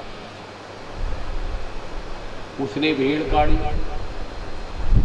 कुत्ते को पिलाया, विष्ठा मिलाई और फिर कटोरा दे दिया गुरुजी के हाथ। जैसे ही गुरुजी पीने के हुए उसने हाथ मारा। बोले आपके प्रश्न का ये उत्तर है, आप अपनी पत्नी और बच्चों के मोह में इतना भी भूल गए कि मेरे पास पारसमणि होती तो मैं भेड़ क्यों चराता, और अपनी पत्नी और बच्चों के मोह में आप कुत्ते का जूठा विष्ठा मिला दूध भी पीने को तैयार हो। मैं मेरे की ममता सबसे बड़ा पाप कराती है और उसका कारण है मोह। मोह सकल व्याधिन कर मूला, मोह सकल व्याधिन कर मूला, मोह सकल व्याधिन कर मूला, मोह सकल व्याधिन कर मूला, दिन ते तूनी उपजई बहुतूला, दिन ते तूनी उपजई बहुतूला, तूनी उपजई बहुतूला। ये मोह ही सबसे ज्यादा दुख की जड़ है। हम अपने लिए पाप नहीं करते, अपना जीवन तो कंदमूल फल खा के भी बीत जाएगा, लेकिन हमारे पत्नी और बच्चे बढ़िया से बढ़िया सुख भोगें, अच्छे से अच्छे साधन में रहें, बढ़िया जीवन जिए, उसके लिए हम कोई भी पाप करने को तैयार हो जाए। जहां मोह हटेगा वहीं शांति आएगी। और इसका एक कारण और भी है कि भजन में मन क्यों नहीं लगता, अनुशासन नहीं। आज पिता का पुत्र पर अनुशासन नहीं, पति का पत्नी पर अनुशासन नहीं है, गुरु का शिष्य पर अनुशासन नहीं है, शिक्षक का छात्र पर अनुशासन है। और भगवान कपिल कहते हैं अपनी माता से कि मैया, ये जितनी भी प्रकृति चल रही है ये मेरे अनुशासन से। मद भयात बात बातोयम सूर्यस्तपति मद भयात वर्षत इंद्र दहत्यग्नि मृत्यु चरति मद भयात। मेरे भय से हवा बहती है। संडे के दिन लोग छुट्टी करते हैं, और यदि हवा संडे को छुट्टी कर ले तो बताइए कौन कौन जीवित रहेगा। हमारी इच्छा होती है कि हम अच्छे लोगों के पास बैठे, गंदे लोगों से दूर रहें, सुगंध वाली जगह बैठे, दुर्गंध वाली जगह नहीं बैठे। यदि हवा कह दे मैं केवल पैसे वालों के पास जाऊंगी, गरीब के पास नहीं, या जहां दुर्गंध होगी वहां नहीं जाना है मुझे, जहां केवल सुगंध होगी वहां जाना है, तो कैसे चलेगी प्रकृति। भगवान कपिल कहते हैं सुगंध हो या दुर्गंध हो, अमीर हो या गरीब हो, दिन हो या रात हो, ये वायु मेरे अनुशासन से है। सूर्यस्तपति मदभया। 40 मंजिल की बिल्डिंग पर भी सूर्य का प्रकाश है और छोटी झोपड़ी पर भी सूर्य का प्रकाश है मेरे भय से। किसी के पास छोटा सा खेत है तब भी इंद्र वर्षा करेगा, और किसी के पास हजारों बीघा खेत है तब भी इंद्र वर्षा। और मृत्यु चरती मदभया, ये मृत्यु भी मेरे भय से चलती। सर्दी की रात हो, भयंकर ठंड पड़ रही हो, कोहरा हो और बूंदाबांदी हो जाए, किसी का एक्सीडेंट हो जाए, एम्बुलेंस लेट हो जाए, उपचार करने वाला डॉक्टर लेट हो जाए, और मृत्यु का समाचार पाकर के रोने वाले भी सोचेंगे सुबह चलेंगे, रात में थोड़ी उठेंगे, सुबह रुआएंगे, बोलो जय श्री कृष्ण। पर मृत्यु सोचती है कि अभी रात में क्यों मारूं, ठंड पड़ रही है, कोहरा पड़ रहा है, सुबह मारना ही तो है, सुबह मारना नहीं। जिसके भाग्य में मैं रात्रि में मृत्यु लिखता हूं या जिस अवस्था में मृत्यु लिखता हूं, काल को उसी समय जाकर के उसके प्राण हरण करेंगे। ये मेरा भय अनुशासन है। विक्रमादित्य ने काल को देखा इस युग में, जिनसे ये विक्रमी संवत प्रारंभ हुआ। महाराज विक्रमादित्य एक दिन जंगल के मार्ग से जा रहे थे तो देखा एक भालू पेड़ से उतर के आया और भूमि में लेट गया। लेटते ही एक सुंदर स्त्री बन गई। स्त्री मार्ग पर चलने लगी। सामने से 2 भाई सैनिक आ रहे थे। स्त्री ने बड़े भाई को देखा, बड़े भाई ने स्त्री को देखा, पूछा तुम्हारा कोई है? बोले कोई नहीं। हमसे विवाह करोगी? बोली हाँ। वो उन दोनों भाइयों के साथ चलते।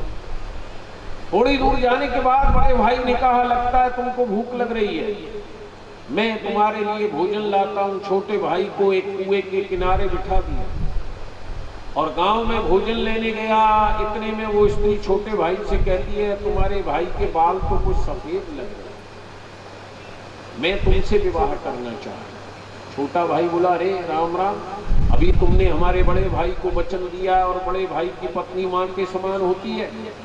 बोले विवाह थोड़े ही हो गया, वचन ही तो दिया, तुम कर लो। बोले नहीं नहीं।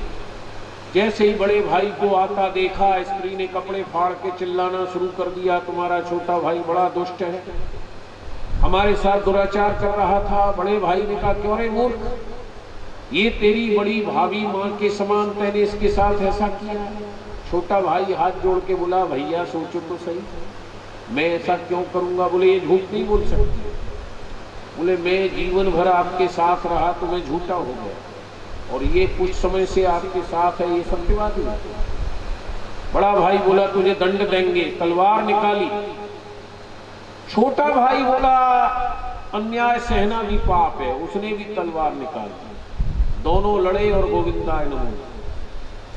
वो स्त्री फिर भूमि में लेटी और एक सांप बन गई। सांप बन के नदी किनारे गया।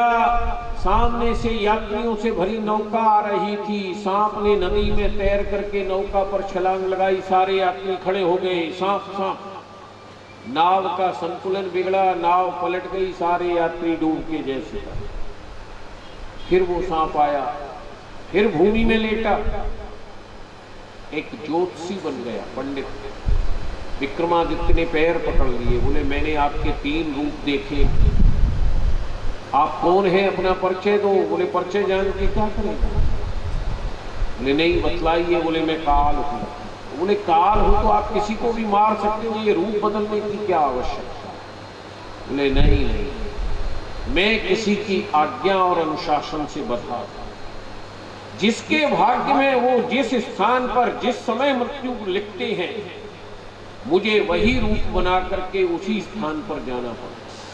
तो भगवान कपिल कहते हैं मद भयात बात बातो यम सूर्यस्तपति मद भयात वर्षत इंद्र दहत्यग्नि मृत्यु चरति मद भयात। मेरे अनुशासन से ये प्रकृति चलती है और आज हम सब अनुशासनहीन हो रहे हैं। किसी पर किसी का अनुशासन नहीं है, इसीलिए शांति छिन गई। हर घर में क्लेश है। स्त्री कहेगी ये गिलास यहाँ रखना है, पति कहेगा यहाँ रखना है। बोले नहीं नहीं, ये गिलास यहाँ रखना है। इसी बात का झगड़ा, सारी संपत्ति होते हुए केवल अभिमान का झगड़ा, क्योंकि किसी पर किसी का अनुशासन नहीं। तो मां देवहूति कहती है इसका उपाय, बोले तीव्र भक्ति योग करो। तीव्र भक्ति योग कैसे होगा? बोले 8 प्रकार की मेरी मूर्ति बनाओ, सोने में, चांदी में, धातु में, पत्थर में, लकड़ी में, मिट्टी में, और 8वीं मन में। यहां भी हम उल्टा करेंगे। मंदिर में जाएंगे, 10 का नोट भगवान को दिखाएंगे, तेरा तेरे अर्पण। भगवान क्या कहता है? ये रुपया मुझे मत दिखा। मन हमारा कहाँ लगा है? पत्नी, बच्चे, परिवार में। भगवान कहते हैं ये रुपया दे अपने पत्नी, बच्चे और परिवार को, मुझे अपना मन दे दे। अच्छा बताइए, आपके पास करोड़ों रुपया हो और धर्म पत्नी जी से कहिए रुपया तो है पर आपको नहीं दूंगा, मेरा मन आपके लिए है, संतुष्ट हो जाएंगे? हाथ उठाओ, कौन कौन अपने पति के मन से संतुष्ट हो जाओगे बिना पैसे?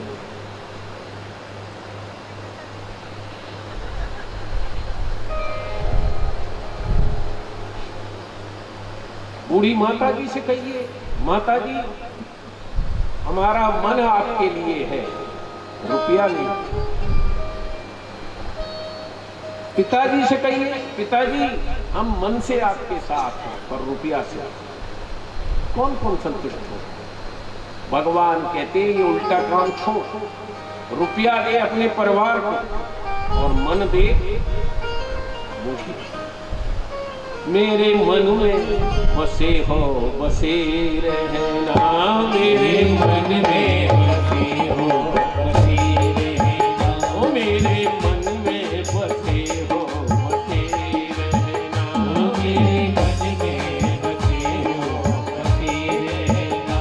बाकी झांकी निहारूं मगन रहना, बाकी झांकी निहारूं मगन रहना, बाकी झांकी निहारूं मगन रहना, बाकी झांकी निहारूं मगन रहना। मेरे मन में बसे हो बसे रहना, मेरे मन में बसे हो बसे रहना। 5 तत्व का बना रे पिंजरा, 5 तत्व का बना रे पिंजरा, 5 तत्व का बना रे पिंजरा, 5 तत्व का बना रे पिंजरा। में बोले भाषा में बोले मेरी मेरा, मेरे मन में बसी हो बसे रहना, मेरे मन में बसे हो बसे। ओ बाकी झांकी निहारूं मगन रहना, बाकी झांकी निहारूं मगन रहना, मेरे मन में बसे हो बसे रहना।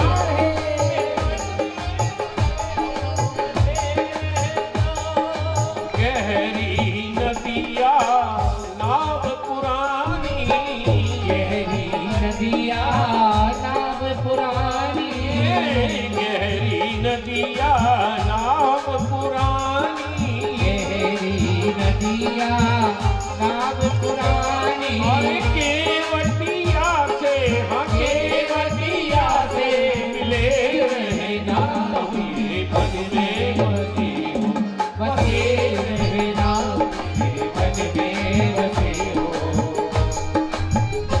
हरि बोल।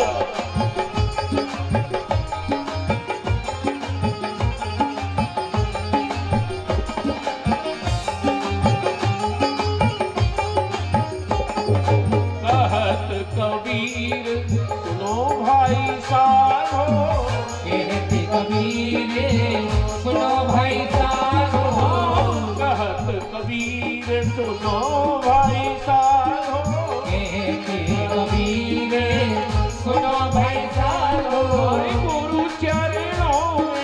गुरु चरणों में लगे रहना, मेरे मन में बसे हो, बसे रहना, मेरे मन में बसे हो।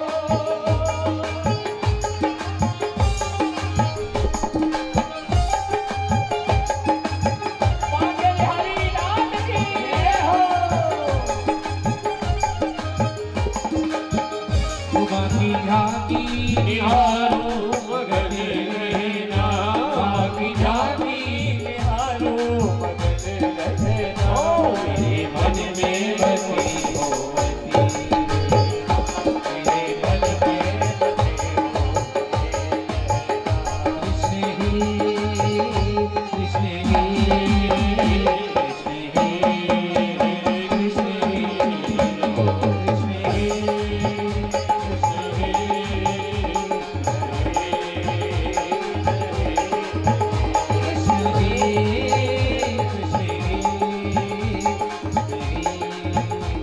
कृष्ण आठ प्रकार की मेरी मूर्ति बना करके अष्टयाम सेवा करे। प्रातः काल भगवान को उठाए, आचमन कराए, स्नान पात्र में बिठा के स्नान कराए, शीतल स्वापी से देह पोंछ करके सुंदर इत्र लगाना चाहिए। फिर भगवान को सोमवार के दिन सफेद पोशाक, मंगलवार को गुलाबी, बुधवार को हरी, गुरुवार को पीली, शुक्रवार को सफेद, शनिवार को काली नीली और रविवार को लाल पोशाक पहनानी चाहिए। पर्व हो उस दिन विशेष मुकुट सिंगार पहना करके भगवान को बाल भोग जानते हो, जिसे आप कहते हो नाश का, क्या कहते हो? नाश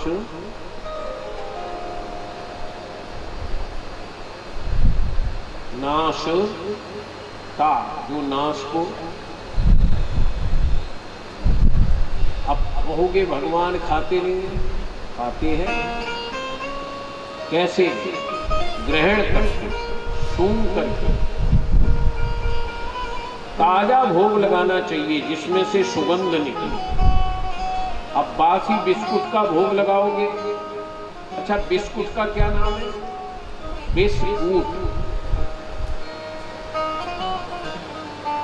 जितना भोजन बासा होगा उतनी बुद्धि बासी होगी। अब बिस्कुट कब बना है? 2 वर्ष पहले, 3 वर्ष पहले। पर भक्त बड़े निराले होते हैं। हमने एक बार दिल्ली में बिस्कुट की निंदा कर दी तो दूसरे दिन लोगों ने लाके बिस्कुट ही चढ़ा। इतना ढेर लगा दिया उस बिस्कुट का कि हम परेशान हैं। तो भगवान को ताजा भोग लगाओ जिसमें से सुगंध निकले, उसे ग्रहण कर। और कभी 2 वस्तुओं को देखना, एक भोग लगी हुई और एक बिना भोग लगी हुई, दोनों के स्वाद में अंतर आ जाएगा। जिस वस्तु को भगवान को और उपवा दिया उसमें स्वाद अलग हो, भगवान को और उपवा दिया उसमें स्वाद अलग होगा, और जो वैसे ही है उसमें स्वाद नहीं। फिर उत्थापन करे, सायंकाल आरती करे और फिर शयन कराए। ये 8 प्रकार से भगवान की सेवा करे। मैया माता पिता के संसर्ग से ये जीव मां के गर्भ में आता है।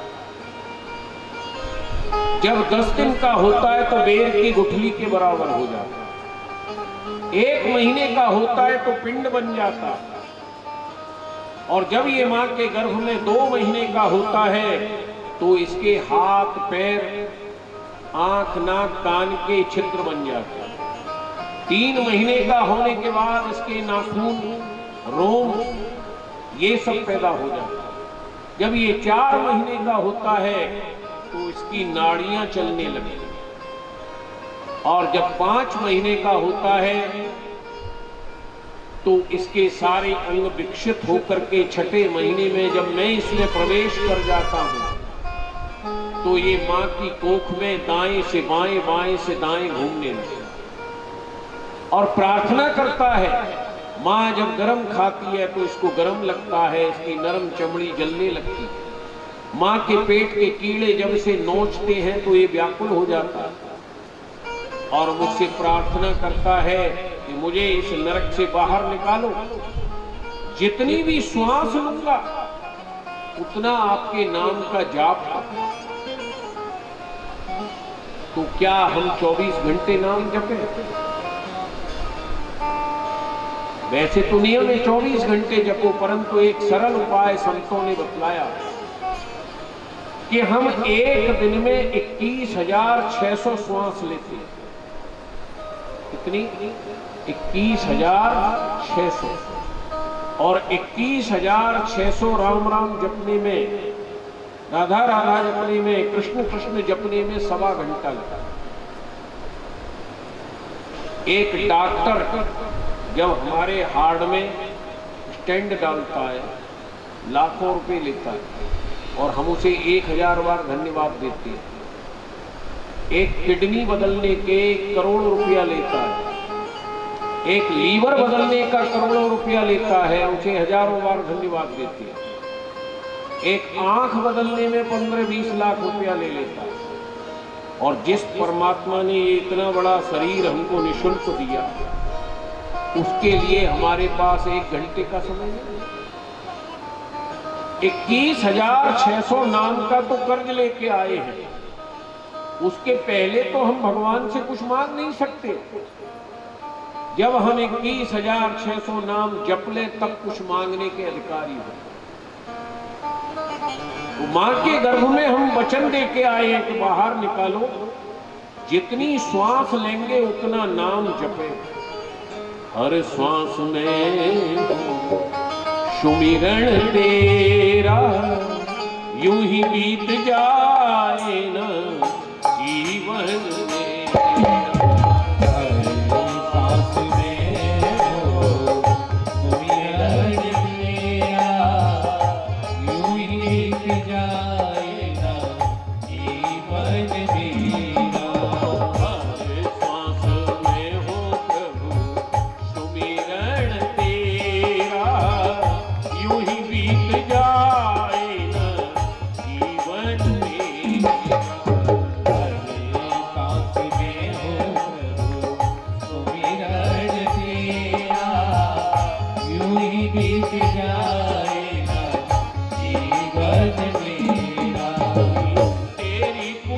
करते बीते सांझ सवेरा, तेरी पूजा करते बीते सांझ सवेरा, तेरी पूजा करते बीते सांझ सवेरा, यूं ही बीत जाए जीवन मेरा, यूं ही बीत जाएगा जीवन मेरा।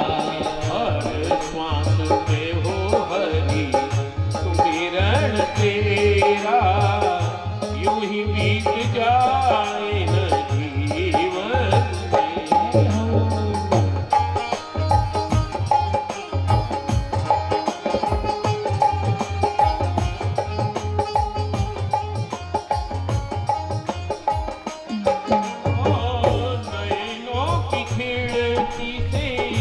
तुझको निहारूं, नैनों की खिड़की से तुझको निहारूं, मन में बिठा के तेरी आरती उतारूं, मन में बिठा के तेरी आरती उतारूं, डाले रहूं मैं तेरे, डाले रहूं मैं तेरे चरणों में डेरा, यूं ही बीत जाए ना जीवन मेरा।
इसलिए मनुष्य शरीर मिला है।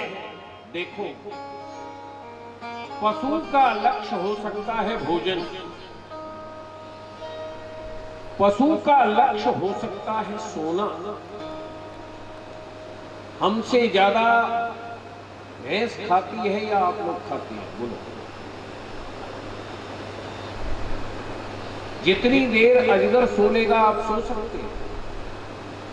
एक चिड़िया जितना विषय कर लेगी हम नहीं करते। इसलिए भोजन करें, सो जाएं, विषय कर लें, ये हमारी विशेषता है। मनुष्य का एक ही लक्ष्य है, एक ही टारगेट है, इस आत्मा को परमात्मा से मिलाना। भजन हाथी नहीं कर सकता, शरीर बहुत बड़ा है। हाथी की पीठ पर बैठ करके आप 10 लोग वृंदावन जा सकते हैं, पर अकेला हाथी वृंदावन नहीं जा सकता, क्योंकि उसमें ज्ञान नहीं। देवता भी भजन खरीद सकते हैं, भजन कर नहीं सकते। आप हो, हे इंद्रदेव वर्षा कर दो, इंद्र वर्षा कर देगा, पर आपका भजन ले लेगा। भूत प्रेत देवता, इनका शरीर पारदर्शी होता है, इसमें हाथ डालोगे आर पार हो जाएगा। ये भजन खरीद सकते हैं। हे अग्निदेव हमको संतान दे दो, अग्नि संतान दे देगा, पर भजन ले लेगा। भजन केवल मनुष्य कर सकता है। 84 लाख योनियों में ये आत्मा जब भटकती रहती है तो दया करके परमात्मा इसे मनुष्य बनाता है। किस लिए? ये आत्मा क्या है? एक ईश्वर का अंश है। ईश्वर अंश जीव अविनाशी और चेतन अमल सहज सुख। जैसे समुद्र में से एक बाल्टी पानी बाहर निकालो तो वो पानी समुद्र कहलाएगा, और एक बूंद पानी समुद्र में डाल दो तो वो क्या हो जाता है? वो बूंद का पानी रहेगा, वो समुद्र। इसी प्रकार ये आत्मा जब ईश्वर में मिली रहती है तो ये ईश्वर होती है, और जब ये ईश्वर से अलग होके किसी शरीर में आ जाती है तो ये जीव है। अब हमारा कार्य क्या है कि हम इस आत्मा को फिर से ईश्वर में मिलाएं। कैसे? गाय देखी है कर्मा जी, उसको जब काटते हैं तो क्या निकलता है? उसको दूहते हैं थनों को तो क्या निकलता है? दूध। और दूध को गर्म करके जब जावन डाल दें तो क्या बना? दही। और दही को जब हमने मथा तो क्या निकला? मक्खन। और मक्खन में से जब छाछ जला दी तो क्या बना? घी। और घी से फिर दूध बनाओ, घी से दूध बनाइए, नहीं बनेगा? बन जाए। उस घी को उसी गाय को पिला दो, फिर दूध बन के आ जाए। इसी प्रकार इस आत्मा को अनेकों योनियों में, अनेकों प्रक्रियाओं में घूम के आई, इसे फिर से उस परमात्मा से ये फिर दूर हो जाए। और मनुष्य का एकमात्र लक्ष्य है कि इस आत्मा को उस परमात्मा से मिलाओ, यही सांख्य शास्त्र। भगवान कपिल ने मां को उपदेश दिया।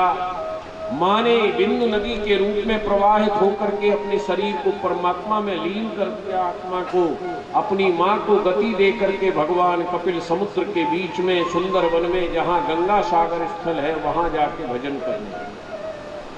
इसके बाद में सुखदेव जी सुनाते हैं कि देवहूति की एक पुत्री अनुसुईया महर्षि अत्रि जी के साथ विवाह, और बड़ी ही पतिव्रता थी, जिन्होंने अपने तेज से, पतिव्रत धर्म के तेज से सूर्य को भी रोक दिया। और एक बात याद रखिए कि ईर्षा केवल मनुष्यों में नहीं होती, देवताओं में भी, और दूसरे की प्रशंसा सबको अच्छी नहीं लगती। एक दिन हमारे नारद बाबा वैकुंठ में गए, लक्ष्मी माता बोली, देखो नारद, सारे संसार में हमारी चमक का प्रकाश है, पूरा संसार लक्ष्मी को चाहता है। नारद जी बोले, होगा प्रकाश, पर अनसुईया के पतिव्रत धर्म के बराबर प्रकाश नहीं। उन्होंने तो अपने धर्म से सूर्य के प्रकाश को भी रोक दिया, मरे हुए व्यक्ति को जीवित कर दिया। अच्छा, फिर नारद जी ब्रह्मलोक गए, ब्रह्माणी बोली, देखो हमारे ज्ञान का प्रकाश। बोले, अनसुईया के धर्म के आगे कुछ नहीं। कैलाश पर गए नारद जी, पार्वती बोली, देखो सारी शक्ति मुझ में से निकलती है। बोले, जो अनसुईया के पतिव्रत धर्म में शक्ति है वो नहीं। अब तीनों के मन में ईर्षा आ गई। बोले, नारद अनसुईया की प्रशंसा कर रहा, अब तो अनसुईया को ही नीचा दिखा। जब भगवान नारायण, ब्रह्मा और शंकर जी आए तो तीनों महारानियों ने कहा, अनसुईया के धर्म को नष्ट करो। और याद रखिए, हमने कहा, जो धर्म की रक्षा करता है धर्म उसकी रक्षा करता है, और जो धर्म की हत्या करता है तो चाहे भगवान ही क्यों न हो। जब अपनी पत्नियों की बात मान के अनसुईया का धर्म नष्ट करने गए तो सबसे पहले तो देने वाले के बजाय मांगने वाले बन गए। अनसुईया के दरवाजे पर बोले, ओम माई भिक्षान दे। अनसुईया कंदमूल फल ले आए। बोले, नहीं, हम तो विशेष भिखारी हैं। क्या है विशेष भिखारी? बोले, वस्त्र उतार के भिक्षा दो। मां अनसुईया सोच में पड़ गई। बोले, यदि हम वस्त्र उतारती हैं तो जीवन भर का धर्म नष्ट हो जाएगा जो हमने अपने पति धर्म को निभाया, और यदि ये भिक्षा लिए बिना चले गए तो हमारा अतिथि धर्म नष्ट हो जाएगा। एक धर्म बचता है, एक जाता है, परंतु धर्म की रक्षा आपने जल लिया। और बोले, यदि मैं मन वचन कर्म से पतिव्रता नारी हूं तो ये तीनों छोटे छोटे बच्चे बने। ब्रह्मा विष्णु महेश के सिर पे जल डाला, तीनों छोटे छोटे बालक हो गए, आंगन में ले आई। बोले, अब कपड़े उतारती हूँ, ले लो भिक्षा। दूध पीने लगे, पलना में झूलने लगे। अब 6 महीने बीत गए। जब भगवान अपने अपने घर नहीं गए तो तीनों रानियों को चिंता हुई। नारद जी गए। बोले, नारद जी, इनको कहीं देखा है क्या? बोले, नहीं, हमने तो नहीं देखा। पता नहीं कहाँ है। बोले, 2 ही जगह होता है पुरुष, या तो माँ के पास या पत्नी के पास। बोले, माँ तो इनकी कोई है नहीं और पत्नी हम हैं, हमारे पास है नहीं। बोले, माँ थी नहीं, अब हो गई। क्या नारद? बोले, इनके कोई माँ नहीं थी, अब हो गई। हाँ, बोले, वो देखो अनसुईया की पलना में लूरू लूरू कर रहे। तो लक्ष्मी ब्रह्माणी बोली, अब ये कैसे मिले? बोले, जाओ सासू के पास भीख मांगो। अब उतर के आई, कुंडी खड़खड़ाई। अनसुईया समझ गई कि अभिमान उतर गया। बोले, कौन हो? बोले, हम आपकी पुत्रवधू हैं। बोले, मेरे लाला तो अभी पलना में सो रहे हैं, बहू कहां से आ गई? बोले, हम एडवांस में हैं। अच्छा, तो आओ सेवा करो। लक्ष्मी से कहा, बहुत चमक है ना, ले गोबर लीपो हमारे आंगन में। ब्रह्माणी से कहा, जाओ पानी भर के लाओ, और पार्वती से कहा, लकड़ी लाओ। 6 महीने तक कस के तीनों बहुओं को रगड़ा, और ऐसे ही रगड़ना चाहिए। बोलो यश, सास का फल तभी है। जब तक बहू को रगड़ा नहीं तो सास कैसे? देखो, सास है तभी तक बहू जीवित है। अच्छा बताओ, किसी की सांस चली जाए वो जीवित रहे? हाथ उठाओ, जिसकी सांस जाए वो जीवित होके दिखाओ।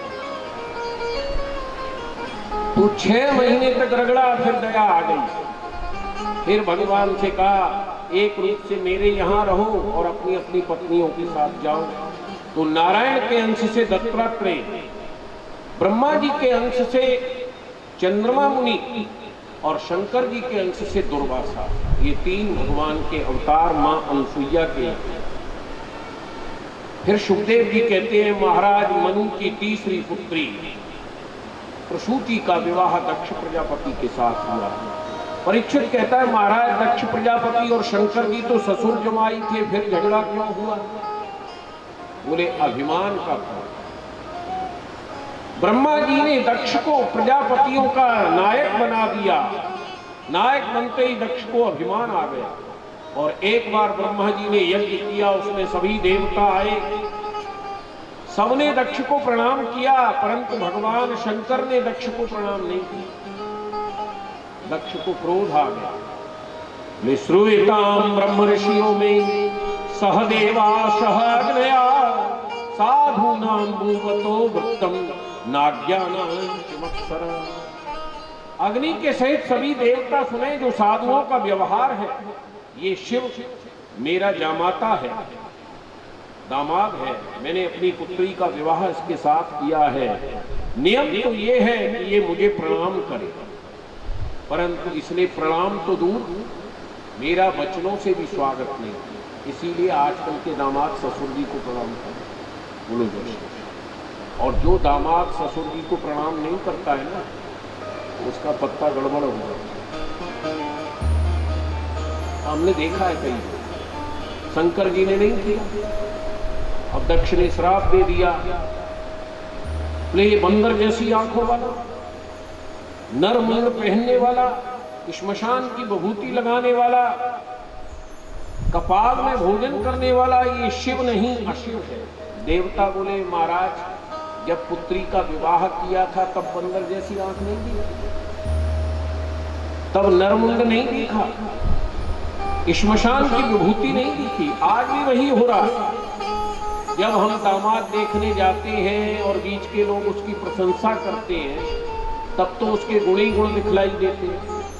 हमारा दामाद अकेला व्यापार चलाता है, सारा कारोबार उसके पास है, और यदि लड़की का मोबाइल आ गया कि मैं यहाँ बहुत दुखी हूँ, अरे हम तो पहले ही कहते थे निकम्मा है, किसी काम का नहीं है। बोलो जैसे। तो जो देखना है वो शादी के पहले देखो, शादी के बाद हम यदि किसी को दोष दें तो वो दोष हमारा है। दक्ष ने श्राप दे दिया कि शिव आज से देवताओं के बीच तुझे यज्ञ में भाग नहीं मिलेगा। भगवान शंकर कुछ नहीं बोले, नंदीश्वर खड़े हो गए, बोले संसार में किसी की क्या सामर्थ्य जो हमारे स्वामी शिव को भाग न दे। दक्ष जिस दिन तुम यज्ञ करोगे और हमारे स्वामी शिव का भाग नहीं होगा, उस दिन तेरे शरीर पर तेरा मस्तक नहीं। दक्ष ने यज्ञ किया। देखिए कोई भी धार्मिक काम करो संसार के हित के लिए करो।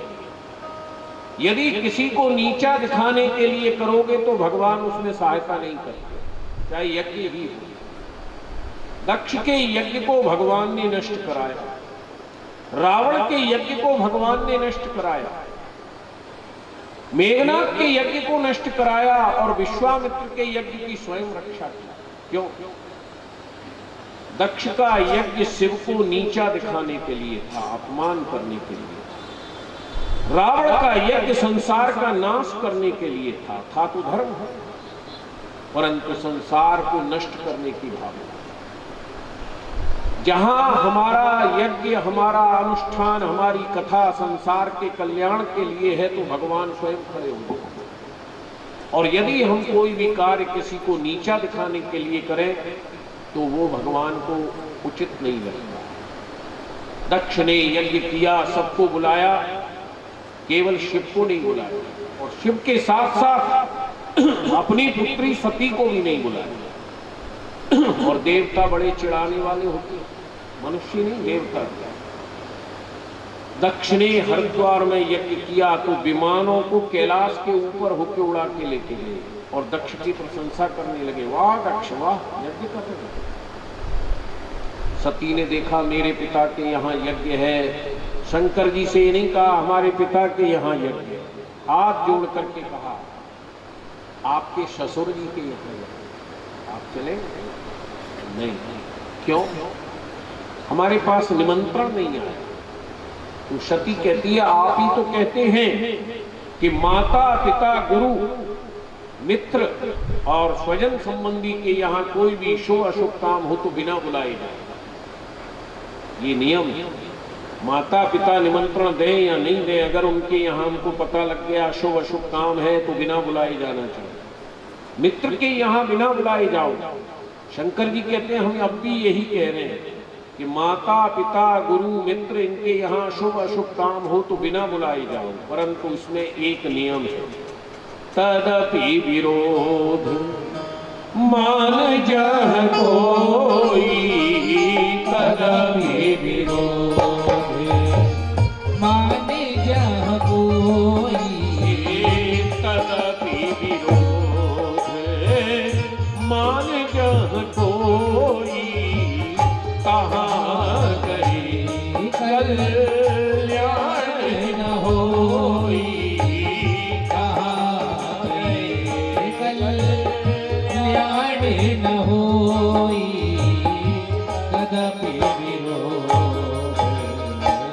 हमारे किसी भी स्वजन संबंधी माता पिता गुरु के यहाँ शुभ अशुभ काम हो बिना बुलाए जाओ, पर यदि कोई किंचित मात्र विरोध मानता है वहां नहीं जाना चाहिए। वहां जाने से अपमान होगा, और सत्पुरुष का अपमान होना ही करोड़ों मृत्यु से ज्यादा दुखदायी होता है। सती बोली आप मत जाइए, मैं तो जाऊंगी। शंकर जी बोले जाओ। 60,000 रुद्रगणों को शंकर जी ने सती की रक्षा के लिए नंदीश्वर के साथ भेजा। सती गई, जिन बहनों के लिए गई उन्होंने हंसी उड़ाई, बोले बावले की बावली आती, क्योंकि वो बहन हीरे जवाहरात पहनते गई थी, रथ में विमानों में गई थी।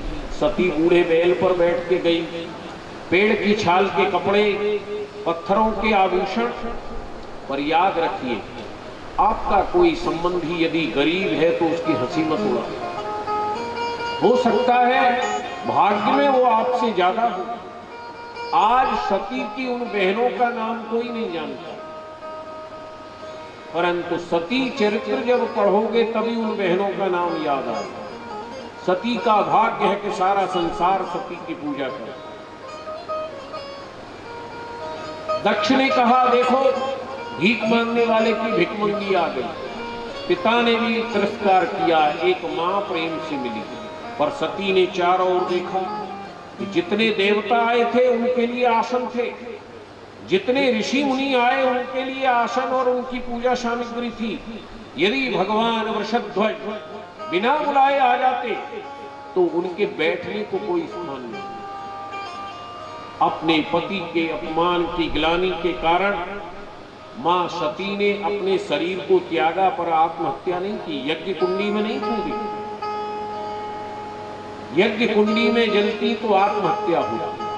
उन्होंने अपने धर्म से अपने दोनों पैरों को रगड़ा और पैर के अंगूठे से अग्नि का संधान शरीर में किया और भगवान से मांगा, जब भी जन्म लूं, जहां भी जन्म लूं, भगवान शिव की ही पत्नी बनी।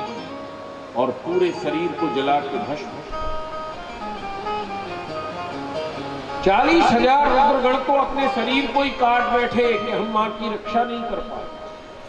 20,000 गणों ने यज्ञ विध्वंस की चेष्टा की तो भृगु ऋषि ने आहुति डाल करके यज्ञ की रक्षा करने वाले देव प्रकट किए। उन्होंने शिवगणों को भगा दिया।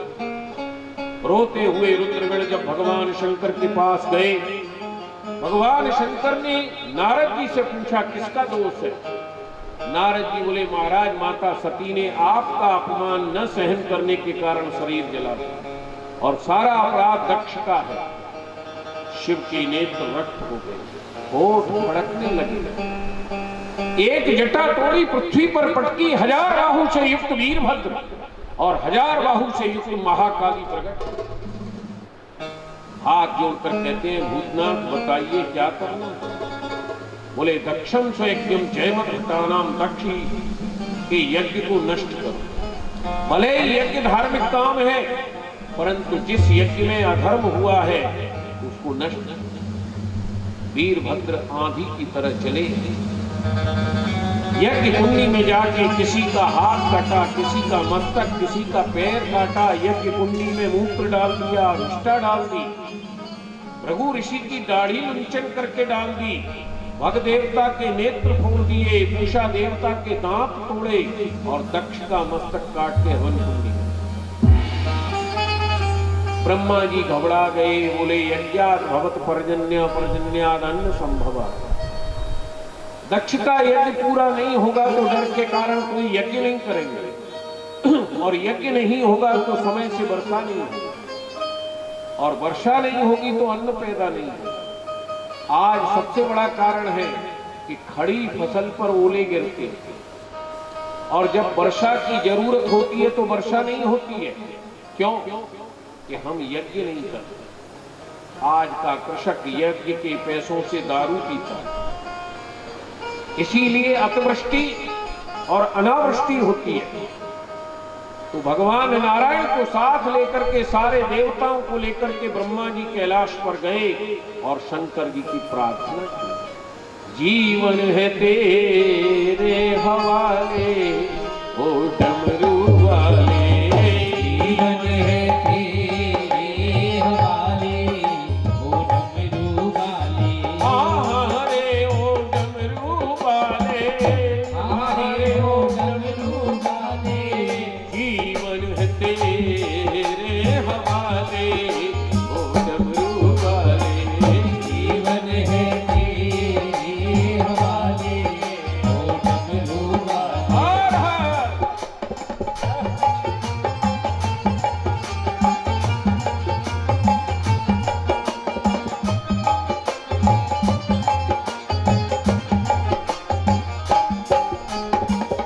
तेरे हाथ की मैं कठपुतली, तेरे हाथ की मैं कठपुतली, तेरे हाथ की मैं कठपुतली,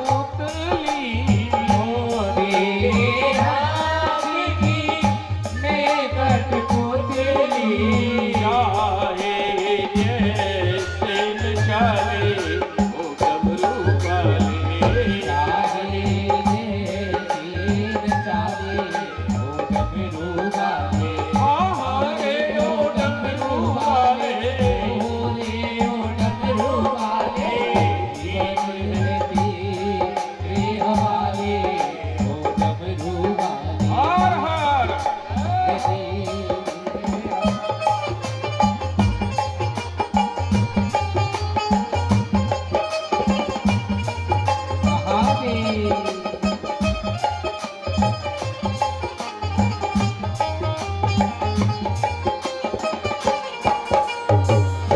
अपने चरण की रज प्रभु देवे, अपने चरण की रज प्रभु देवो, अपने चरण की रज बाबा दे,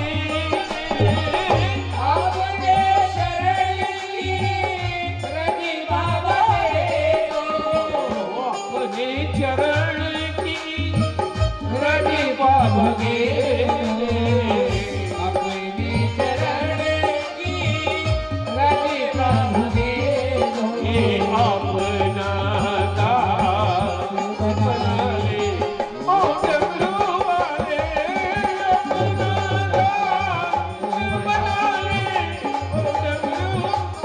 जीवन है तेरे हवाले ओ डमरू वाले, जीवन है तेरे हवाले ओ डमरू वाले, हरे ओ डमरू वाले, हरे ओ डमरू वाले, हरे ओ डमरू, हरे ओ डमरू वाले, हरे ओ डमरू वाले, जीवन तेरे हवाले ओ डमरू वाले,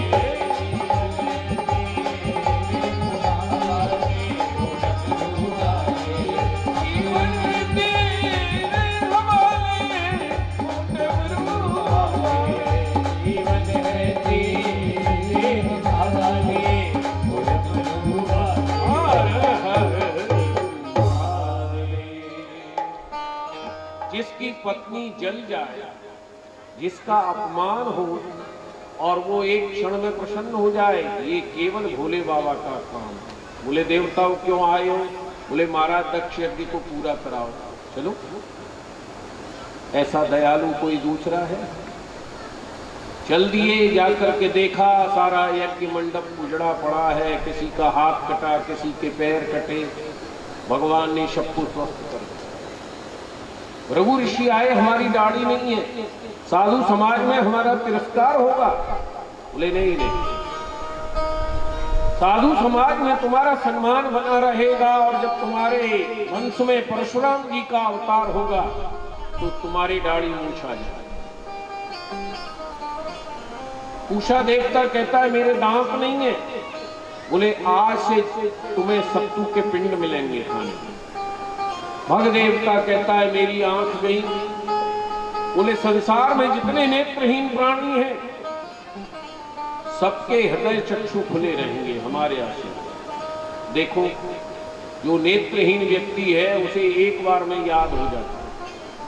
और आपने सफर किया होगा ट्रेन में, कुछ अंधे व्यक्ति भजन गाने आते हैं, उनको 10 रुपया और 500 रुपया दे के देखो, पहचान जाए। बोलो जय। ये शंकर जी की कृपा है। फिर देखा मुख्य यजमान कटा पड़ा है, मस्तक नहीं है। वो वीरभद्र से कहा यज्ञ पशु का मस्तक काट के लगा। एक बकरा बधा था, उसका मस्तक काट के दक्ष के शरीर पर लगाया। अच्छा बताओ, बकरा कैसे बोलता है? बकरा कैसे बोलता है?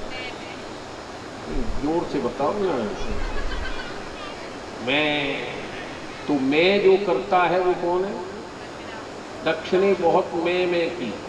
भगवान ने इसीलिए बकरे का मस्तक लगाया कि जो मैं ज्यादा करेगा उसका शरीर देवता का और मुख बकरे का।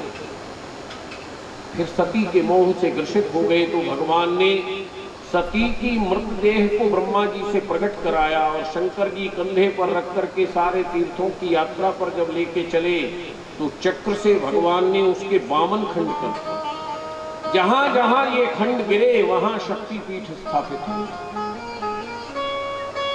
अंत में भगवान ने शंकर जी को दर्शन दिया। बोले मैं प्रायश्चित करना चाहता हूं।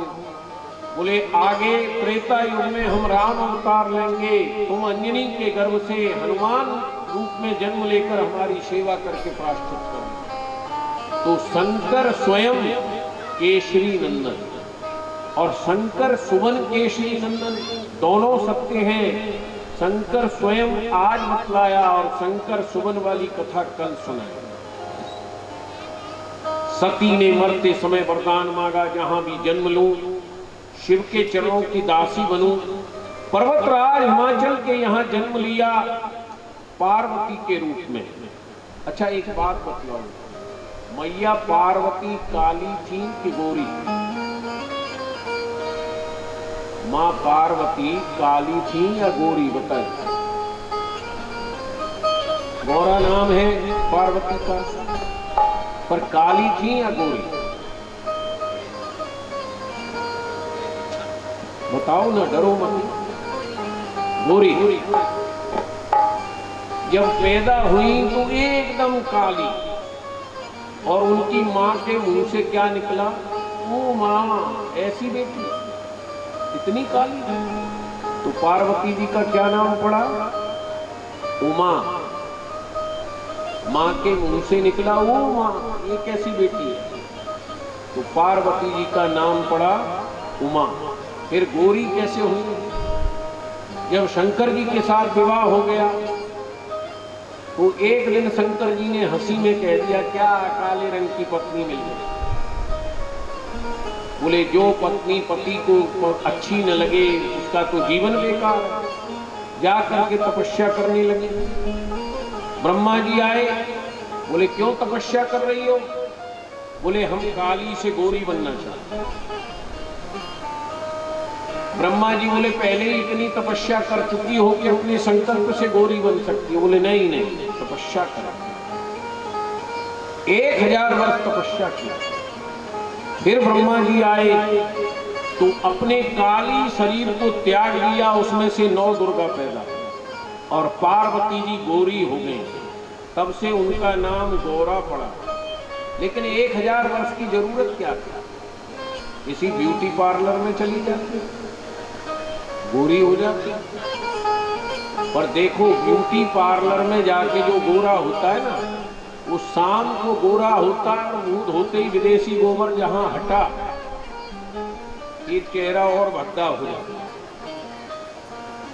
हम ब्यूटी पार्लर भी बतलाएंगे कल ऐसा कि जिसमें जाने के बाद फिर ये विदेशी गोबर की जरूरत नहीं पड़े और नहीं ये प्लास्टर लगाने की जरूरत पड़े। तो पार्वती जी का नाम दोनों है उमा और गौरी। तो नारद जी जब हस्तरेखा देखने गए तो बोले, महाराज पर्वतराज, आपकी पुत्री पार्वती सब प्रकार से, सब लक्षणों से संपन्न, सब लक्षण संपन्न कुमारी, सब लक्षण संपन्न कुमारी, सुनहु हे अब गुण दुई चारी, सुनहु हे अब गुण दुई चारी, अगुण अमान मातु पितु हीना, अगुण अमान मातु पितु हीना, उदासीन सब संशय हीना, उदासीन सब संशय हीना, होई जटिल काम मन नग्न अमंगल वे, योगी जटिल काम मने अमंगल वेश, समास स्वामी कहाँ मिले परिहस्त अखरे, असि स्वामी यही कहाँ मिले परिहस अखरे। आपकी पुत्री सब लक्षणों से संपन्न है, पर एक तो हस्तरेखा दोष बतला रही है कि इन्हें जो पति मिलेगा वो योगी होगा, बड़ी बड़ी जटा वाला होगा, नग्न रहने वाला, मंगलकारी वेश होगा। तो माता पिता बोले फिर क्या भाग्यशाली, पुत्री को जब दामाद अच्छा नहीं मिला तो क्या भाग्य, इसका कोई उपाय? बोले एक ही उपाय, संसार में ब्रह्मा के लिखे को कोई नहीं मेट सकता, एक व्यक्ति है जो मेट सकता है और वो है शंकर। 2 व्यक्तियों के भाग्य में ब्रह्मा ने दरिद्र लिखा और गरीबी लिखी, घर वालों ने निकाल दिया, ये तो अभागे हैं। जंगल में गए, एक शिव मंदिर मिला, उसके ऊपर मटका रखा था, पानी था, प्यास लगी तो बोले शंकर जी के ऊपर चढ़ाया हुआ पदार्थ पिंडी के ऊपर चंड का भाग होता है, परंतु शिव के ऊपर चढ़ाया हुआ जल गंगा जल हो जाता है। तो एक व्यक्ति ने मटका से शंकर जी पर जल डाला, दूसरे ने जलहरी में से पी लिया, फिर दूसरे ने डाला, पहले ने पी लिया। शंकर जी प्रसन्न हो गए, बोले इस जंगल में आके मुझे जल चढ़ाया। एक के भाग्य में कुबेर जैसी संपत्ति और एक के भाग्य में इंद्र जैसा सुख दे दिया। ब्रह्मा जी को पता लगा कि हमने जिनको दरिद्र और दुखी लिखा था उनको शंकर जी ने कुबेर और इंद्र जैसा बना दिया। ब्रह्मा रोते हुए पार्वती के पास गए, बोले पार्वती तेरा पति तो बावला है, मैंने जिनके भाग्य में दुख और दरिद्रता लिखी उन्हें इंद्र के समान बना दिया। तो ब्रह्मा के लिखे को यदि कोई मेट सकता है तो केवल शंकर।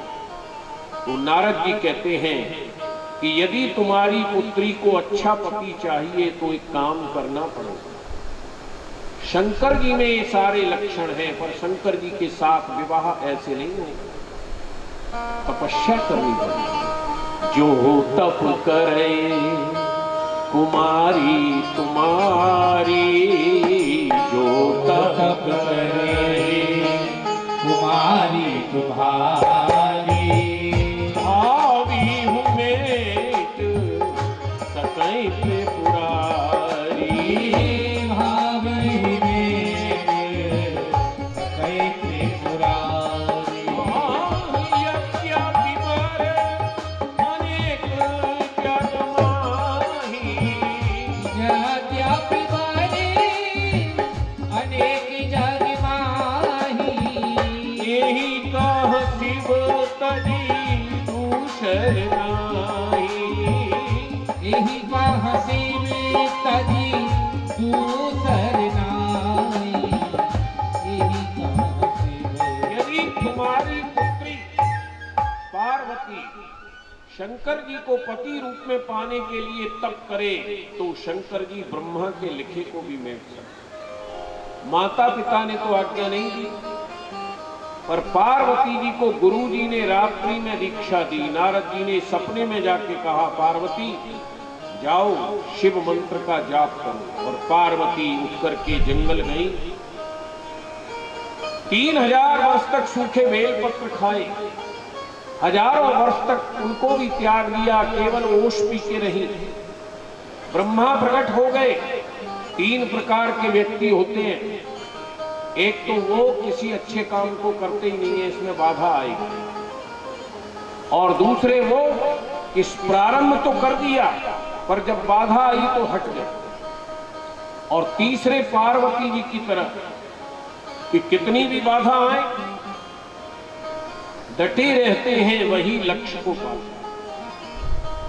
पार्वती ने हजारों वर्ष तपस्या की। ब्रह्मा जी ने वरदान दे दिया कि तुम्हारा शिव के साथ विवाह होगा। शंकर जी बोले हम ब्रह्मा से बंधे, जाकर के समाधि में बैठ गए, हमारा विवाह कैसे ब्रह्मा कराए। तो भगवान गए और शंकर जी की समाधि नष्ट करके कहा हमको एक वचन दो, यदि हमसे प्रेम करते हो। क्या? बोले पार्वती से विवाह।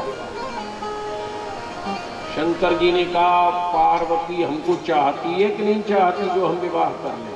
तो सप्त ऋषियों से कहा जाके पार्वती की परीक्षा ली। सप्त ऋषि गए, पार्वती ने अर्घ दिया, आसन दिया। बोले आओ बाबा बैठो।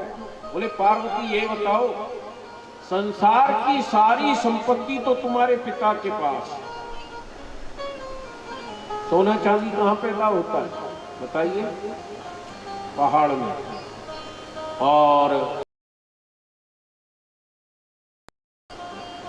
पहाड़ में पत्थर, पहाड़ में ये कीमती लकड़ियां, पहाड़ में कीमती औषधि। तो पार्वती के पिता के यहाँ संसार की संपत्ति, और पार्वती तपस्या कर रही है। तो पार्वती बोली महाराज हम अपने गुरुजी की बात मान के तपस्या कर रही हैं। बोले क्यों? बोले हम शंकर जी को पति रूप में चाहते। बोले उसके पास खाने को कपड़े नहीं, रहने को मकान नहीं, तुम उसके साथ रहो। और जैसा ही तुम्हारा गुरु, आज तक नारद की बात मान के किसी का भी घर बसा? जिसने नारद की बात मानी उसी के घर में झगड़ा हुआ। बोलो जय श्री कृष्ण। पार्वती बोली ए बाबा हमारे गुरु की निंदा मत कर। क्यों?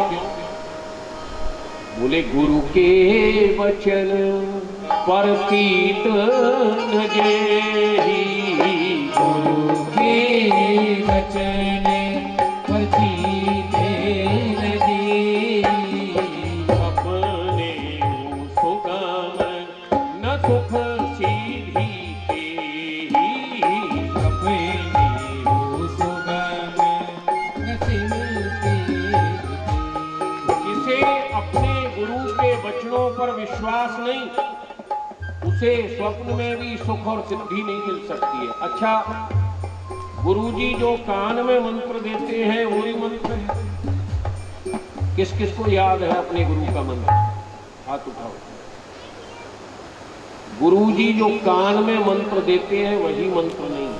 मंत्र मूलम गुरो वाक्यम, पूजा मूलम गुरो पदम। ध्यान मूलम गुरु मूर्ति, मुक्ति मूलम गुरु कृपा। गुरु जी के मुंह से जो शब्द निकला वही मंत्र है। श्रृंगेरी मठ के एक महात्मा थे, बहुत प्रसिद्ध महात्मा, अभी इसी युग में, इसी शताब्दी में। उनके बहुत शिष्य थे। एक भोला भाला चेला गया, गुरुजी मुझे भी मंत्र दे दो। अब आजकल के गुरु तो थे नहीं। गुरुजी खड़े बाजार में, हमसे दीक्षा लो, नरक परो या स्वर्ग में हमें रुपया दो। पुराने महात्मा थे, देखते थे चेला में योग्यता है या नहीं है, तब दीक्षा देते थे। तो उसका मन न बिगाड़ने के लिए उससे कहा, बेटा भीड़ में मंत्र नहीं दिया जाएगा, एकांत में दिया जाएगा। अब वो चेला जब जाए तब देखे गुरुजी के पास 10-20 लोग बैठे हैं, क्योंकि सिद्ध महात्मा थे, एकांत मिले ही नहीं। एक दिन गुरुजी शौच क्रिया के लिए जंगल कमंडल लेके जा रहे थे। ये चेला पीछे पीछे चला गया, देखा जंगल में एकांत है, यहाँ कोई, और गुरुजी को जोर से शौच लग रही थी। बोला, गुरुजी अब तो एकांत है, अब तो मंत्र दे दो। गुरुजी बोले, देखो कैसा मूर्ख है, हम यहाँ शौच करने आए और ये मंत्र मांग रहे। गुस्सा में कह दिया, मारूं कमंडल, फोड़ दूं मस्तक, वक्त बे वक्त नहीं देखता। चेला बोला, यही मंत्र। अब जपने लगा, मारूं कमंडल फोड़ दूं मस्तक, वक्त बे वक्त नहीं देखता, मारूं कमंडल फोड़ दूं मस्तक। फिर आया, गुरुजी हम सारे तीर्थों की यात्रा कराएं। गुरुजी बोले, जाओ करो। 12 वर्ष तक प्रत्येक तीर्थ पर यही मंत्र जपता रहा, मारूं कमंडल फोड़ दूं मस्तक, वक्त बे वक्त नहीं देखता। 12 वर्ष के बाद जिस नगर में गुरुजी का आश्रम था, बोले अब गुरुजी का दर्शन करें चल के। 12 वर्ष हो गए। तो आया लौट के, तो वहां के राजा के राजकुमार की मृत्यु हो गई, नई उम्र का राजकुमार। सब चिल्ला रहे थे, हाय हाय कैसा सुंदर राजकुमार था, मर गया मर गया। अब ये आया, बोले भाई क्या हो गया, कैसे भीड़ लगा रखी है? बोले राजकुमार मर गया। बोले कैसे मरते हैं, जरा दिखाओ हमको। लोगों ने कहा भाई दिखाओ। अर्थी में बांध रहे थे उसे। बोले इसे खोलो। अब लोगों ने खोल दिया तो कमंडल घुमाया, बोले मारूं कमंडल फोड़ दूं मस्तक, वक्त में वक्त नहीं देखते। राजकुमार जीवित हो गए। अब तो प्रसिद्धि हो गई, बड़े महापुरुष आए हैं, मरे राजकुमार को जीवित कर दिया। बोला हमारी कोई प्रशंसा नहीं है, ये हमारे गुरुजी के मंत्र का प्रभाव। राजा आया, बोले जब चेला में इतना तेज है तो गुरुजी तो महान होंगे, उनके मंत्र से हमारा राजकुमार जीवित हो गया। बहुत भेंट सामग्री लेके हाथी पर बिठा के चेला को गुरुजी के पास लेके गए। बोले महाराज धन्य है धन्य है, ऐसा चेला बनाया जिसने मेरे मरे राजकुमार को जीवित कर दिया। तो ये फिर बोल बैठा, बोले हमारा कुछ नहीं है, गुरुजी के मंत्र का प्रभाव। अब राजा तो चला गया, गुरुजी के आश्रम में खटपट हो गई। पुराने चेला निकल आए, बोले गुरुजी बड़े पक्षपाती हैं, हम 25 वर्ष से तुम्हारे आश्रम में बर्तन मांज रहे हैं, हमको ऐसा मंत्र नहीं दिया। एक आया, बोले हम इतने वर्षों से आपकी लंगोटी धो रहे हैं, हमको ऐसा मंत्र नहीं दिया। गुरुजी बोले तो बड़ा गड़बड़ हुआ। उसे बुलाया, बोले इधर आ, हमने तुझे कब मंत्र दिया था? बोले जब आप जंगल में कमंडल लेके जा रहे थे। बोले अच्छा क्या मंत्र दिया था? बोले मारूं कमंडल फोड़ दूं मस्तक, वक्त में वक्त नहीं दे। अब सारे चेला हंसने लगे, बोले ये भी कोई मंत्र? गुरुजी बोले यही अंतर है, हमने तुमको वैदिक मंत्र दिए पर तुम उसका कोई लाभ नहीं ले पाए, और इससे क्रोध में कहा था और इसने उसे मंत्र मान करके श्रद्धा पूर्वक जपा और राजा के मरे हुए राजकुमार को जीवित किया। गुरु के वचन प्रतीत न जेहि, गुरु के वचन प्रतीत न जेहि, सपने सुगम न सुख सीधे, सपने सुगम न सुख सीधे। नारद बचन न मैं परिहारा, नारद वचन न मैं परिहारा। बस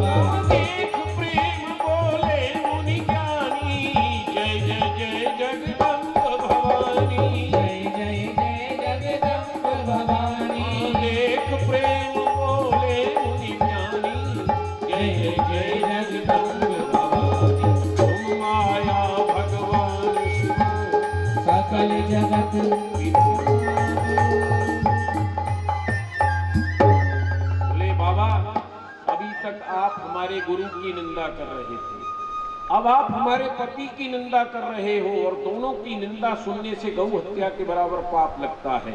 हम आपके हाथ जोड़ती हैं, अब जाइए। जब इतना प्रेम देखा तो महात्माओं ने भी आशीर्वाद दे दिया कि आपका और शिव का विवाह। भगवान शंकर से कहा कि हम पार्वती को आशीर्वाद दे आए। तो शंकर जी बोले हम भी परीक्षा लेंगे। 2 ग्रंथ गोस्वामी तुलसीदास जी ने लिखे थे, एक जानकी मंगल और एक पार्वती मंगल। जिन लड़कियों का विवाह न होता हो उन्हें सोमवार के दिन मां पार्वती और शिव का पूजन करके इन दोनों ग्रंथों का पाठ करना चाहिए। छोटे छोटे ग्रंथ हैं, उसी की ये कथा है कि भगवान शंकर पार्वती जी की परीक्षा लेने के लिए गए और बोले, पार्वती ये तपस्या क्यों कर रहे हैं? बोले हम शिव को पति रूप में पाने के। बोले उसके पास खाने के लिए भोजन नहीं, भांग धतूरा खाता, पहनने को कपड़े नहीं, सांप और बिच्छू लपेटता, रहने को मकान नहीं, बर्फ में रहता है, तुम कैसे जीवित रहोगे? अरे सुता तुम छोटी वो बर बूढ़ो, सुता तुम छोटी वो बर बूढ़ो, सुता तुम छोटी वो बर बूढ़ो, तुम छोटी वो बर बूढ़ो। आग धतूरा भोग लगत है, आग धतूरा भोग लगत है, आग धतूरा देवी, आग धतूरा भोग लगत है, आग धतूरा भोग लगत है। अरे ओ भगिया उनको घोटी ले जा को भगिया तुमको मोटी, सुता तुम छोटी वो बर बूढ़ो, सुता तुम्हें छोटी वो बर बूढ़ो। सांप ही ओढ़े सांप बिछावे, सांप ही ओढ़े सांप बिछावे, सांप ही ओढ़े देवी सांप बिछावे, सांप ही ओढ़े सांप बिछावे। अरे सांप लगावे लगोटी से ले जा, सांप लगावे लगोटी, सुता तुम्हें छोटी वो बर बूढ़ो, सुता तुम्हें छोटी वो बर बूढ़ो। भूत पिशाचिन शाकिन डाकिन, पिशाचिने शाकिन डाकिने, भूत पिशाचिन शाकिन डाकिन, भूत पिशाचिने शाकिन डाकिने। ओ कोई है तुम्हारी चोटी शैलजा, ओ कोई है तुम्हारी चोटी, सुता तुम्हें छोटी वो बर बूढ़ो, सुता तुम्हें छोटी वो बर बूढ़ो। तुम न विवाह करो अब शंभु संग, तुम्हें विवाह करो अब शंभु संग, चाहे कहे को घोटी शैलजा, चाहे कहे कोई कोटी, सुता तुम छोटी वो बर बूढ़ो, सुता तुम छोटी वो बर बूढ़ो। शंकर जी कहते हैं कि कैलाश पर्वत पर कोई तुम्हारी चोटी उठने वाला भी नहीं मिलेगा। शंकर तो भांग धतूरा खा लेता है, तुम कितने दिन जीवित रहोगी? मां पार्वती कहती है हम अपने पति के प्रेम में पागल हैं, उसी से विवाह करेंगे। ये उपदेश किसी सियानी लड़कियों को दो। तो शंकर जी ने एक माया रची, पीछे गंगा बह रही थी, एक माया का मगर बनाया और अपना पैर उसके मुंह में दे दिया और पार्वती से बोले, पार्वती मैं तुम्हारा अतिथि हूं, मुझे बचाओ, ये मगर खींच रहा है। पार्वती ने शिव जी का हाथ पकड़ के खींचा। शंकर जी बोले अब तेरा विवाह शंकर से नहीं हो। क्यों? तुमने हमारा हाथ पकड़ के हमको खींचा है, और हाथ पकड़ने को क्या कहते हैं वर्मा जी? शादी के कार्ड पर क्या लिखा रहता है? आज हमारी पुत्री का पाणी ग्रहण संस्कार है। पाणी कहते हैं हाथ को और ग्रहण कहते हैं पकड़ने को। जब कोई स्त्री या लड़की किसी पुरुष का हाथ पकड़ लेती है तो क्या हो जाता है? विवाह। और जब कॉलेज में हाथ डाल के घूमती है तब क्या होता है? कभी भी अपना हाथ किसी पुरुष के हाथ में नहीं देना।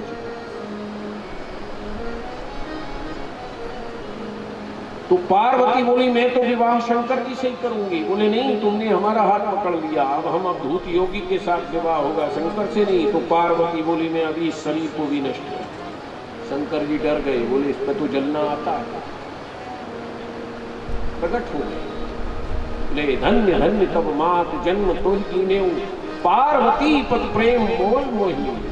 तेरी माँ को धन्य है जिसने अपने प्रेम से मुझ जैसे निर्विकार योगी को वश में कर दिया। तो चलो हमारा तुम्हारा विवाह हो गया। पार्वती बोली ऐसे कैसे विवाह होगा? बोले हमने तुमको स्वीकार कर लिया, अब कैलाश चलो। बोले नहीं नहीं, आप मेरे पिताजी के पास आइए, उनसे मेरा हाथ मांगिए, फिर विवाह होगा तब चलूंगी। तो बोले एक बात याद रखना, हम हाथ मांगने आएंगे और यदि तुम्हारे पिता ने मना कर दिया तो? नहीं नहीं, उनका भी संकल्प है कि मेरा विवाह शंकर से होगा। तो बोले ठीक है, हम आएंगे हाथ मांगने। अब कुछ दिन बाद शंकर जी एक मदारी बन के, तमाशगीर बन के गए और हिमाचल से बोले देखो हम जो तमाशा दिखा देंगे वो कोई संसार में नहीं दिखा सकता। बोले हमने बहुत तमाशे देखे हैं, अब तू हमारा समय खराब मत कर। बोले हम जो दिखाएंगे कोई नहीं दिखाएगा। तो बोले अच्छा, यदि तैने ऐसा तमाशा दिखाया तो जो मांगेगा वो दे दूंगा। बोले वचन याद रखना। अब शंकर जी ने मदारी के रूप में डमरू बजाया। हिमाचल के आंगन में भगवान विष्णु नाचने लगे। हिमाचल चौंक गया, भगवान मेरे आंगन में नाच रहे। लाओ लाओ पूजा करते हैं। जब पूजा थाली आई तो शंकर जी ने डमरू बंद कर दिया, भगवान गायब। फिर दोबारा डमरू बजाया तो ब्रह्मा जी नाचने लगे। फिर तीसरी बार डमरू बजाया तो शंकर नाच रहे। ले ऐसा तमाशा तो हमने कभी नहीं देखा। अब मदारी जो तुझे इच्छा हो मांग ले। बोले अपनी पुत्री पार्वती का हाथ हमको दे दे। मूर्ख, ये तो हम शंकर को देने के लिए संकल्प करते। शंकर जी पार्वती से बोले देखो हम हाथ मांगने आ गए पर तुम्हारा पिता मना कर। पार्वती हंसने लगी। बोले तुमसे मदारी के रूप में आने को किसने कहा था? बोले अब हम जा रहे हैं, तुम्हारे पिता ने हाथ नहीं दिया। जाके फिर समाधि में लगे। अब ब्रह्मा जी ने देवताओं से कामदेव को भेजा और कामदेव ने काम बाण से शंकर जी की समाधि तो नष्ट कर दी, पर शंकर जी के नेत्र की ज्वाला में जल के भस्म। पर मां पार्वती ने हट नहीं छोड़ा, क्योंकि जिसे लक्ष्य पाना होता है वो कितने भी विघ्न आए। अब देवताओं ने ब्रह्मा जी और भगवान के साथ जाकर के कहा जल्दी करो, नहीं फिर समाधि लगा ली तो कामदेव भी नहीं। तो ब्रह्मा जी ने कहा महाराज सब देवताओं की इच्छा है कि आपका विवाह देखना चाहूं। तो शंकर जी का श्रृंगार किया। जब दूल्हा बनता है कोई, आपका श्रृंगार हुआ था, याद है? चलो हम याद रखें। तो शंकर जी का श्रृंगार कैसे हुआ? हरि कुंडल कंकन पहिरे ब्याला, कुंडल कंकन पहिरे ब्याला, कुंडल कंकन पहिरे ब्याला, कुंडल कंकन पहिरे ब्याला, तन विभूत पटि के हरि छाला, तन विभूत पटि नीले रंग का सांप शंकर जी की जटाओं के मुकुट के आगे लगे। सोने के रंग के सांपों के कुंडल और उनमें काले काले बिच्छू लटका है। एक स्वर्ण रंग के सांप का गले में कंठा पहना है और छोटे छोटे सोने के सांपों के भुजदंड और चांदी के रंग के सांप की पहुंची पहनाई शंकर जी। एक सफेद सांप का यज्ञोपवीत और शंकर जी को काले सांप की लंगोटी पहनाई और उस पर बागंबर, और बागंबर पर एक काले सांप की कमर पेटी, जिसे आप बेल्ट कहते हैं। बोलो जय श्री कृष्ण। अब बड़ा सुंदर दूल्हा तैयार। तो जब दूल्हा तैयार हो जाता है तो खास रिश्तेदार मिलने आते हैं। तो सबसे पहले भगवान आए गरुड़ पर बैठ के। शंकर जी बोले आहा आइए आइए। भगवान बोले वाह कितना सुंदर दूल्हा है। अब शंकर जी ने भगवान को गले लगा लिया, दोनों मग्न हो गए। उधर गरुड़ ने सांपों को देखना शुरू किया। ओहो इतने सुंदर सुंदर पदार्थ। जब सांपों ने देखा कि गरुड़ हमको देख रहा है, खा जाएगा, माथे का मुकुट भाग गया, कानों के कुंडल भाग गए। गले के सांप को जब गरुड़ ने देखा तो वो भी भाग गया, भुजदंड भाग गए, कमर पेटी का सांप भी भाग गया, बागंबर गिर गए, लंगोटी का सांप भी भाग गया। बोलिए दिगंबर भगवान की। ऐसा सुंदर दूल्हा अब बैल पर उल्टा मुंह करके बैठ गए। भगवान ने कहा जैसा सुंदर दूल्हा है वैसी बारात नहीं। तो शंकर जी बोले हम बारात भी बुला लेते। तो हाथ उठाओ, कल जिन जिन ने कहा था कि हम बारात में। हाँ, पहले बड़े बड़े दांत निकालो, अपने बाल खोल के ऐसे फैलाओ, फिर ऐसे करो। कैसे करो? ऐसे। पर देखो एक बात बताएं, बड़ा लज्जा का विषय है। शंकर जी के भूत प्रेत तो गा रहे थे, और आज जब हम शादियों में जाते हैं तो लड़का और लड़की की तरफ से दोनों ओर से नए प्रेत चिल्लाते हैं।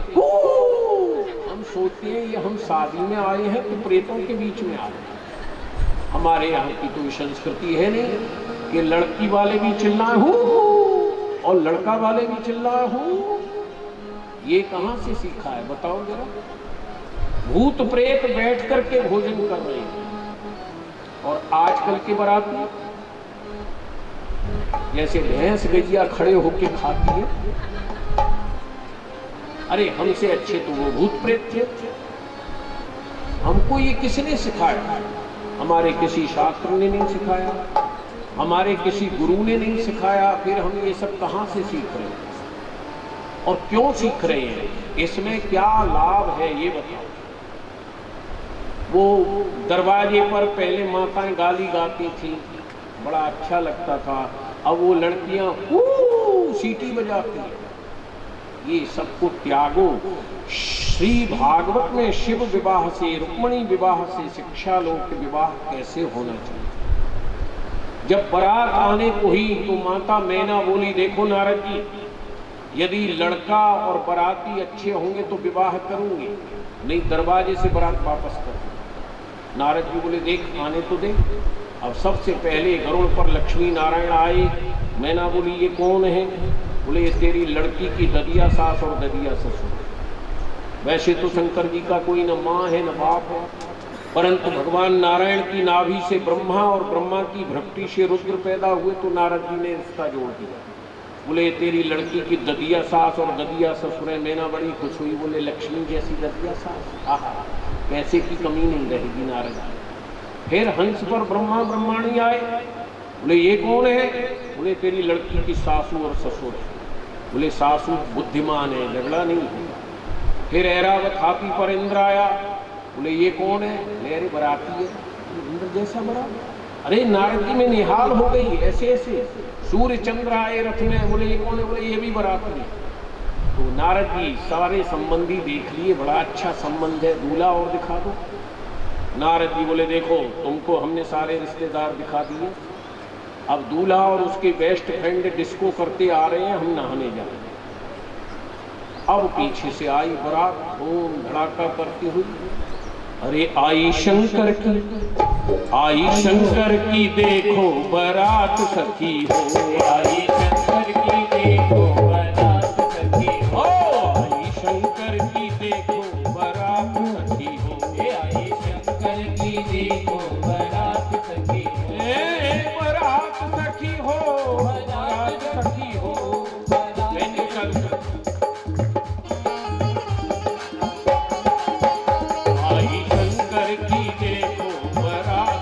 सखी हो। आई शंकर की देखो बारात सखी हो।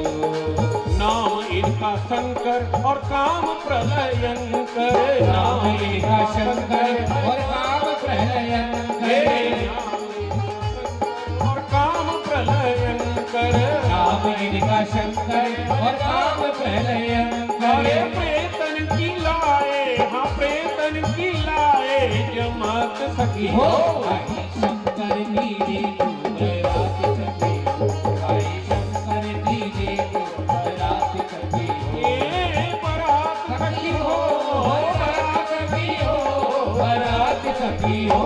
आई शंकर की देखो बारात सखी हो। ये पर के न माई बाप जात न जने उनको। पर के न माई बाप जात ना जने उनको। पर के न माई बाप जात न जने उनको। पर के न माई बाप जात ना जने उनको। इनके घर पे, इनके घर पे छप्पे और छात सखी हो। आई शंकर की देखो बारात सखी हो। आई शंकर की देखो बारात सखी हो। और एक बड़ी विशेषता क्या थी? वर के सिर संग संग आग और पानी। वर के सिर संग संग आग और पानी। जहाँ आग होगी वहाँ पानी सूख जाएगा, और यदि पानी गिरेगा तो आग बुझ जाएगी। पर इस दूल्हे के मस्तक पर क्या है? वर के सिर संग संग आग और पानी। वर के सिर संग संग आग और पानी। बिन मौसम के आई, बिन मौसम के आई बरसात सखी हो। आई शंकर की देखो बारात सखी हो। आई शंकर की देखो बारात। आई शंकर की देखो बारात अच्छा सखी एक हो। बात बताओ, मैना बोली सखियों मेरे जमाई का नाम क्या है और काम धंधा क्या करता है? आजकल हम यही देखते हैं ना कि लड़का क्या करता है। तो मैना ने पूछा क्या नाम है? बोले पर विश्वनाथ। क्या नाम है? विश्वनाथ। पर विश्वनाथ बड़े दानी दिगंबर। बड़े विश्वनाथ बड़े दानी दिगंबर। इनका नाम है विश्वनाथ और बहुत बड़े दानी हैं, अवतरदानी। काम धंधा क्या करते हैं? अरे भीख मांग मांग, हाँ भीख मांग मांग तेरे खात सखी हो। आई शंकर की देखो बारात सखी हो। ये तो भीख मांग मांगी, हाँ हाँ भीख मांग मांग फिरे खात सखी हो। आई शंकर की देखो बारात सखी हो। एक सखी बोली मैया ये जो तुमने रसोईया तय किया है, हलवाई तय किया है, आज की भाषा में कैटर्स, इसे हटाओ, ये तुम्हारे बारातियों के आगे फेल है। बोले क्यों? बोले तुम्हारे दामाद को जो तुम बनवा रही हो ये सारी चीज अच्छी नहीं है। इनको न भावे हलवा रबड़ी मलाई। इनको न भावे हलवा रबड़ी मलाई। इनको न भावे हलवा रबड़ी मलाई। इनको न भावे हलवा रबड़ी मलाई। अरे पूरी सुहारी, हाँ पूरी सुहारी दाल भात सखी हो। आई शंकर की देखो बारात सखी हो। आई शंकर की देखो बारात सखी हो। मेरा बोली तो क्या बनवाना है? बोले न पूरी बनवाओ, न सुहारी, न दाल, न भात, न हलवा, न रबड़ी। क्या चाहिए? बोले इनको तो चाहिए गांजा खोवा। इनको तो चाहिए गांजा खोवा। इनको तो चाहिए गांजा खोवा। इनको तो चाहिए गांजा खोवा। आग धतूरा, हाँ आग धतूरा बेल पात सखी हो। आई शंकर की देखो बारात सखी हो। आई शंकर की देखो बारात सखी हो। हर हर महादेव।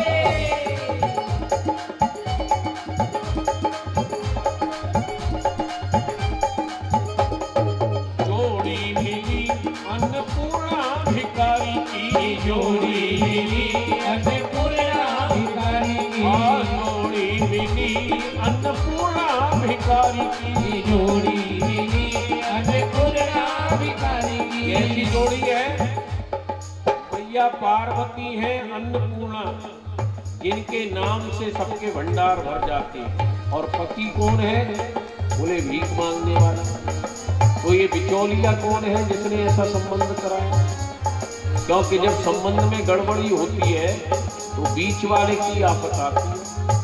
जोड़ी मिली अन्नपूर्णा भिखारी की। जोड़ी मिली अन्नपूर्णा भिखारी की। नारद की देखो, हाँ नारद की देखो करामात सखी हो। आई शंकर की रीतु बरात सखी हो। आई शंकर की रीतु बरात सखी हो। पागड़ बम बाजे डमरू, दूल्हा महादेव जगत गुरु। आगड़ बम बाजे डमरू, दूल्हा महादेव जगत गुरु। हे दूल्हा महादेव जगत गुरु। दूल्हा महादेव जगत गुरु। हे दूल्हा महादेव जगत गुरु। दूल्हा महादेव जगत गुरु। पागड़ बम बाजे डमरू, दूल्हा महादेव जगत गुरु। आगड़ बम बाजे डमरू, दूल्हा महादेव जगत गुरु। जैसे बारात को देखा और दूल्हे को देखा तो माता मैना बेहोश हो। पार्वती को गोद में बिठा करके कहती है कि जिस विधाता ने तुम्हें इतनी सुंदरता दी उसने तेरे भाग्य में ये बावला पति लिखा। मैं आग में जल जाऊंगी, जल में डूब जाऊंगी, पहाड़ से कूद जाऊंगी, पर इस बावले के साथ तुम्हारा विवाह नहीं है।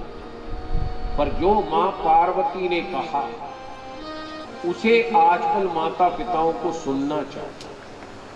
हम देखते हैं हमारे पास एक गाड़ी है तो लड़की के लिए 2 गाड़ी वाला ढूंढो। लड़की से ज्यादा पढ़ा लिखा देखो, उसमें लड़की की आयु बढ़ती चली जाए, समय निकल जाता है। मां पार्वती ने क्या कहा कि करम लिखा जो बावरी नाव।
यदि मेरे भाग्य में बावला पति लिखा है तो मैं बावले के साथ ही सुख पाऊं।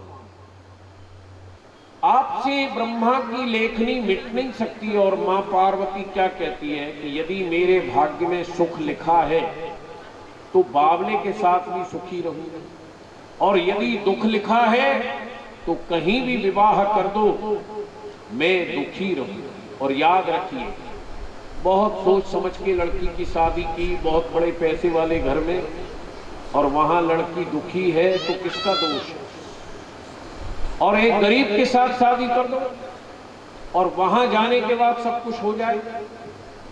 यदि लड़की के भाग्य में सुख है तो उसे सुख मिलेगा, और यदि उसके भाग्य में सुख नहीं है तो चाहे कितने भी बड़े घर में शादी कर दो उसे दुख मिलेगा। इसलिए जब लड़की रजस्वला हो जाए तो ज्यादा दिन नहीं लगाना चाहिए, अपने कुल के अनुसार योग्य वर देख करके उसका विवाह कर देना चाहिए। रजस्वला होने के बाद जितना समय लगता है उतना समय बड़े भाई और पिता को गौ हत्या के समान पाप लगता है। केवल वर योग्य देखिए, यदि लड़की के भाग्य में सुख है तो सुख हो जाएगा, और उसके भाग्य में दुख है तो कहीं भी भेज दीजिए, वो आपस में क्लेश के कारण, संपत्ति नष्ट के कारण दुखी ही रही। तो जब मां पार्वती ने और नारद जी ने मैना को समझाया तो विवाह हुआ, और विवाह में सबसे पहले क्या हुआ? मुनि अनुशासन गणपति पूजे शंभु भवा, सबसे पहले गणेश पूजन। अब ये बताओ, विवाह पहले हुआ या गणेश जी पहले आए? गणेश जी किसके पुत्र हैं? शिव पार्वती। और शिव पार्वती के विवाह में गणेश जी का पूजन हुआ। तो पहले गणेश जी पैदा हुए या पहले विवाह हुआ? और यहां हम पूछते हैं, आम के फल में से क्या निकलता है वर्मा? आम में से क्या निकलता है? गुठली निकलती है। और गुठली को जब भूमि में गाड़ दिया जाता है तो क्या पैदा होता है? आम का पेड़। और आम के पेड़ में से क्या पैदा होता है? आम का फल। तो आम पहले पैदा हुआ कि पेड़ पहले पैदा हुआ कि गुठली पहले पैदा? बताइए, पहले आम का पेड़ पैदा हुआ कि पहले आम पैदा हुआ कि पहले गुठली?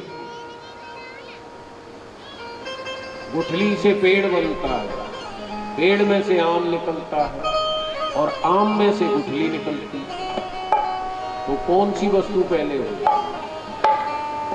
इसी प्रकार गणेश जी का पूजन किया शंकर जी ने। गणा ईशा स गणेश, ये सूंड वाले गणेश बाद में पैदा हुए। गणा माने देव, और देवताओं का जो ईश्वर है वो गणेश है, वो है भगवान। शंकर जी ने भगवान का पूजन किया। और देवताओं के दो रूप होते हैं, एक अवतारी और एक आदि।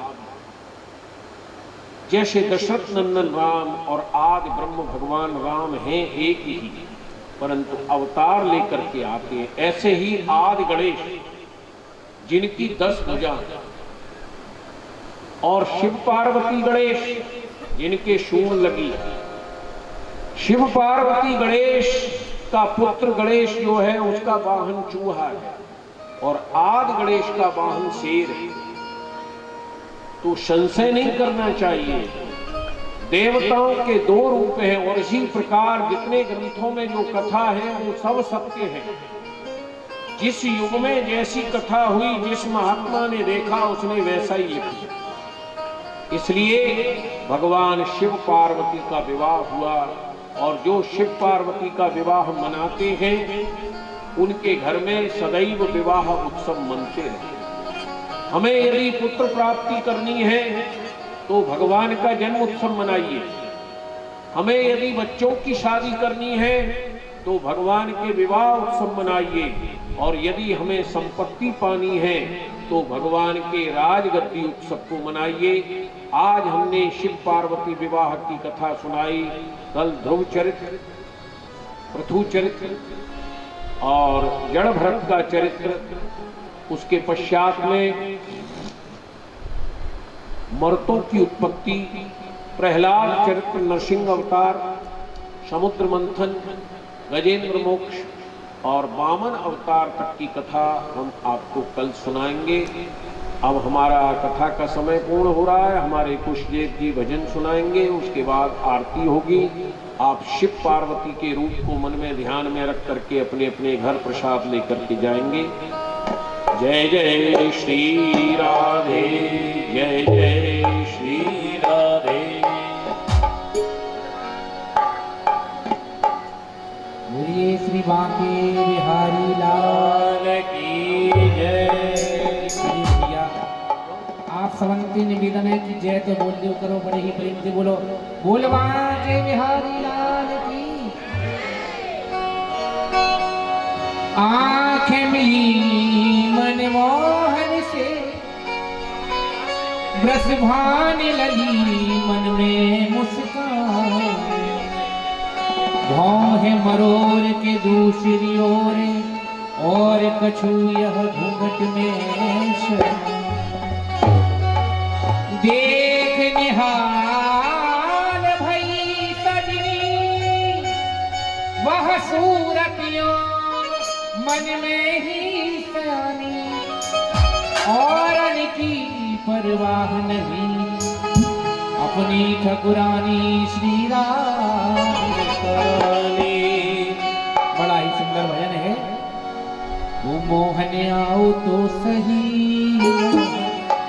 आओ तो सही। और माधुरे मंदिर में मीराबाई एकली खड़ी। मोहन आओ तो सही, आओ तो सही। आइए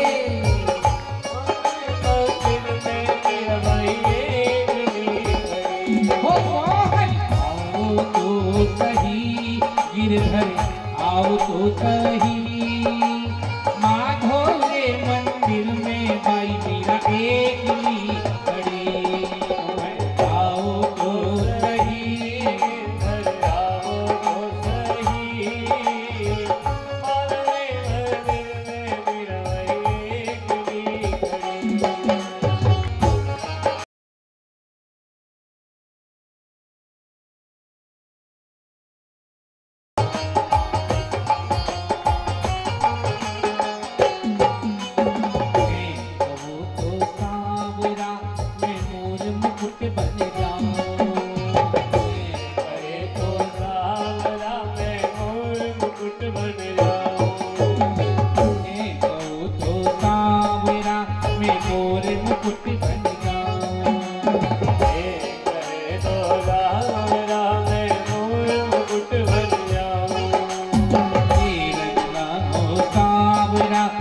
मस्तक पर लग जाओ, लगाओ काबरों में मस्तक पर लग जाओ। मोहन आओ तो सही, गिरधर आओ तो सही। माधोरे मंदिर में मीराबाई एकली खड़ी। आओ तो सही, गिरधर आओ तो सही। माधोरे मंदिर में मीराबाई एकली खड़ी। आओ तो सही, मोहन आओ तो सही। माधोरे मंदिर में मीराबाई एकली खड़ी।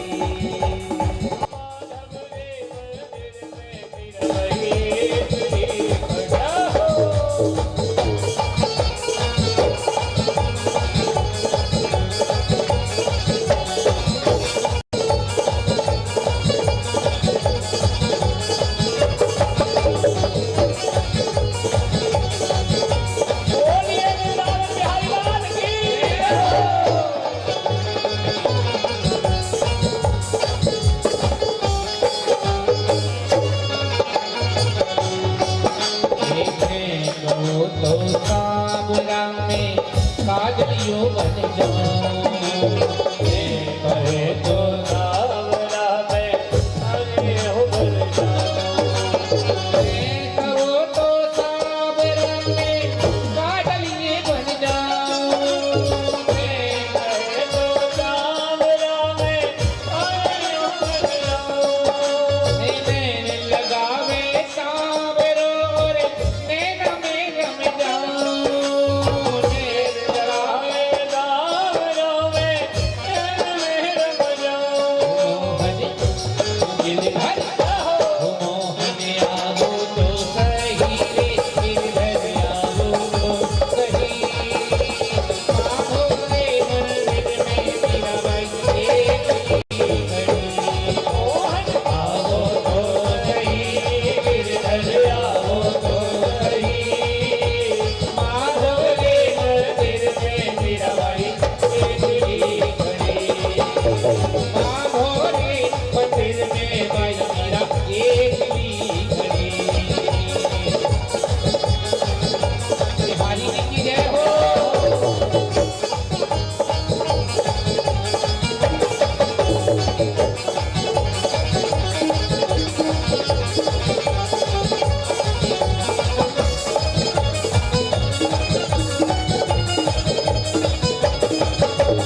तो पे फूल चढ़े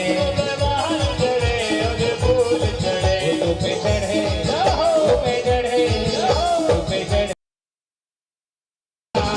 हाँ ढाल तेरा पुत्र बंदवाले बड़े बंद करे शंकर भोलेनाथ भोलानाथ तेरा डमरू बाजे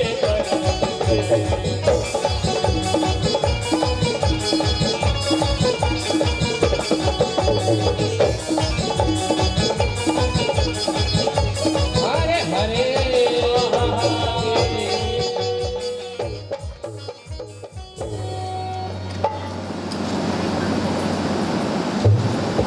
बोलिए राजा रामचंद्र भगवान की जय।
श्यामा तेरी आरती कन्हैया तेरी आरती सारा संसार करेगा हाथ जोड़ के श्यामा तेरी आरती कन्हैया तेरी आरती सारा संसार करेगा हाथ जोड़ के लाला तेरी आरती गोपाला तेरी आरती सारा संसार करेगा हाथ जोड़ के तेरी आरती कन्हैया तेरी आरती सारा संसार करेगा हाथ जोड़ के मोरा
पावे राधा माधव को बल पावे प्रभु रखियो लाज हमारा रखियो लाज हमारे ना हाथ जोड़ के माता तेरी आरती कन्हैया तेरी आरती सारा संसार करेगा हाथ जोड़ के दादा तेरी आरती कन्हैया मेरी आरती सारा संसार करेगा हाथ जोड़ के आरती की जहन मान लगा के दुष्ट जगत रघुनाथ लगा के राजा के बल से गिरवर कांपे रोग दोष जाके जन्म जापे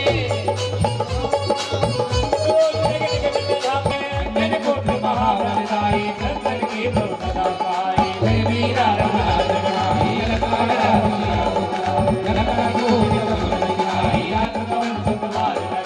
लंका जाने असुर संहारे सिया राम के काज सवारे लक्ष्मण मूर्छित पड़े सकारे आग से जीवन प्राण वारे ठिकाने तूने चमत्कारे रावण की भुजा उठाए माई भुजा असुर लहराए माई भुजा असुर लहराए सुरे धर्मी मार हीलाए जय जय हनुमान उचारे कंचन घात प्रभुरे रचाई आरती करत रत नामाए हनुमान जी की आरती गावे कोट परम पद पावे लंका में ध्वंस किए रघुराई तुलसीदास स्वामी की रति गाए तुलसीदास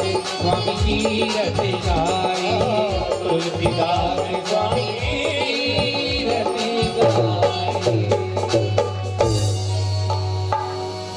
हरि ओम हरि ओम महादेव हौ शान्तिरन्तरिक्षगुं शान्तिः पृथिवी शान्तिरापः शान्तिरोखधयः शान्तिः वनस्पतयः शान्तिर्विश्वे देवाः शान्तिब्रह्म शान्तिः सर्वगुं शान्तिः शान्तिरेव शान्तिः सामा शान्तिरिधीयतो यतः समीहसि ततो नो अभयं कुरु सन्नः कुब्जाभ्यो भयन्नः पशुभ्यः सुशान्तिर्भवतु हरि ओम आजनेन यमयजन्त देवास्तानि धर्माणि प्रथमान्यासन्न देहनाकं महिमानः सचन्दत्र पूर्वे साध्यः सन्ति देवाः हरि ओम एकदन्ताय विद्महे वक्रतुण्डाय धीमहि तन्नो दन्तिः प्रचोदयात् हरि ओम गणाम्बिकायै च विद्महे सर्वशक्त्यै च धीमहि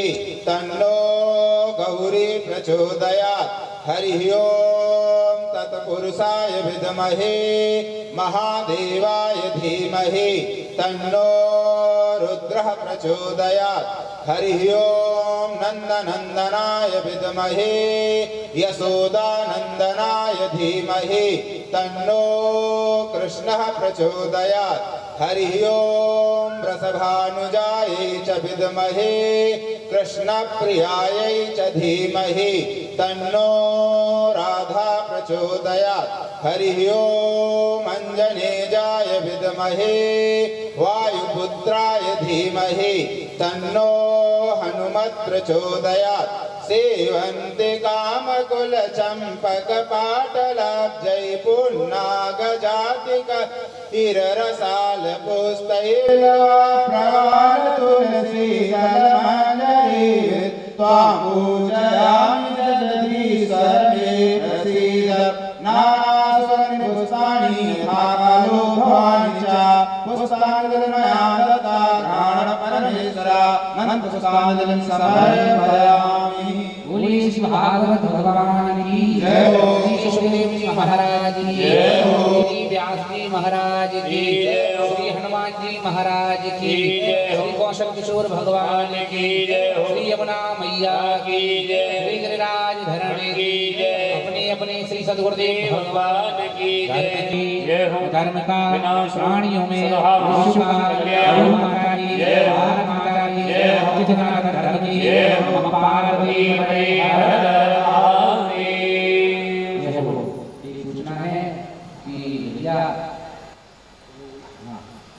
भक्त आए हैं, महाराज जी से आशीर्वाद लेंगे। श्री राहुल जी सोनी बलौदा बाजार से, श्री संतोष जी वैष्णव जी बलौदा बाजार से, श्री भगवती प्रसाद वर्मा जी सोहिला से, वो आकर के महाराज जी से आशीर्वाद लेंगे। और हनुमान जी का मंदिर निर्माण हो चुका है। 2 अप्रैल श्री हनुमान जयंती आप सभी याद रखें, दर्शन करें, वृंदावन आएँ। वृंदावन के लिए निमंत्रण महाराज जी की तरफ से आप आकर के और हनुमान जयंती का आनंद लें, हनुमान जी का आशीर्वाद प्राप्त करेंगे। जय सिया राम। श्री राम मित्र मंडल ऑफिशियल यूट्यूब चैनल पर एक कथा लाइव प्रसारण हो रही है। आप सभी इस चैनल को जाकर के सब्सक्राइब करेंगे और उसमें कथा सुनेंगे और अपने दिल में कह सकते हैं। जय सिया राम।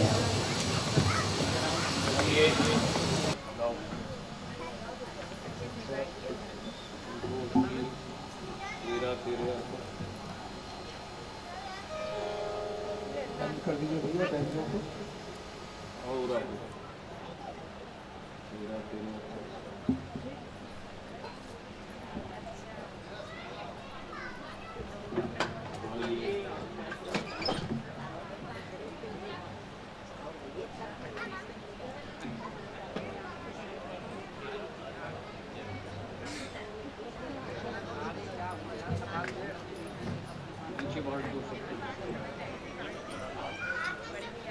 आइए, चलिए जल्दी आइए।